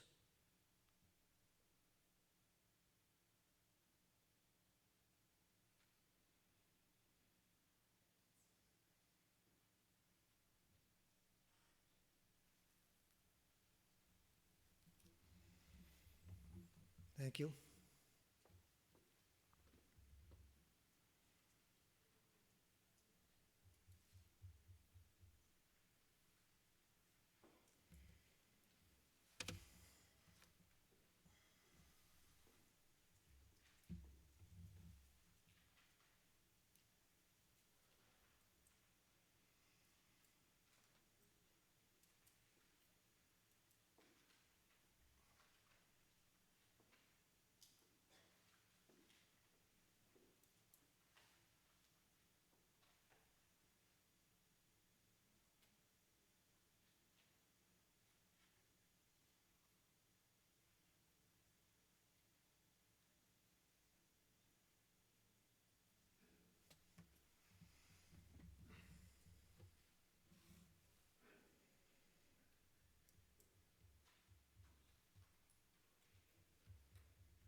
There being 18 in favor and 61 opposed, the motion fails.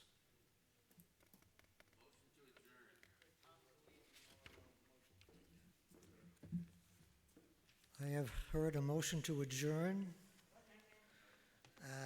That means we'll be back here on Monday.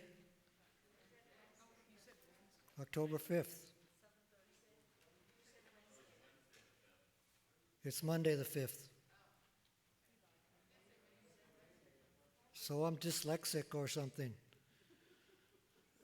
Okay, all those in favor of adjourning? Opposed? Thank you, everyone, for your attendance tonight. And thank you for your patience.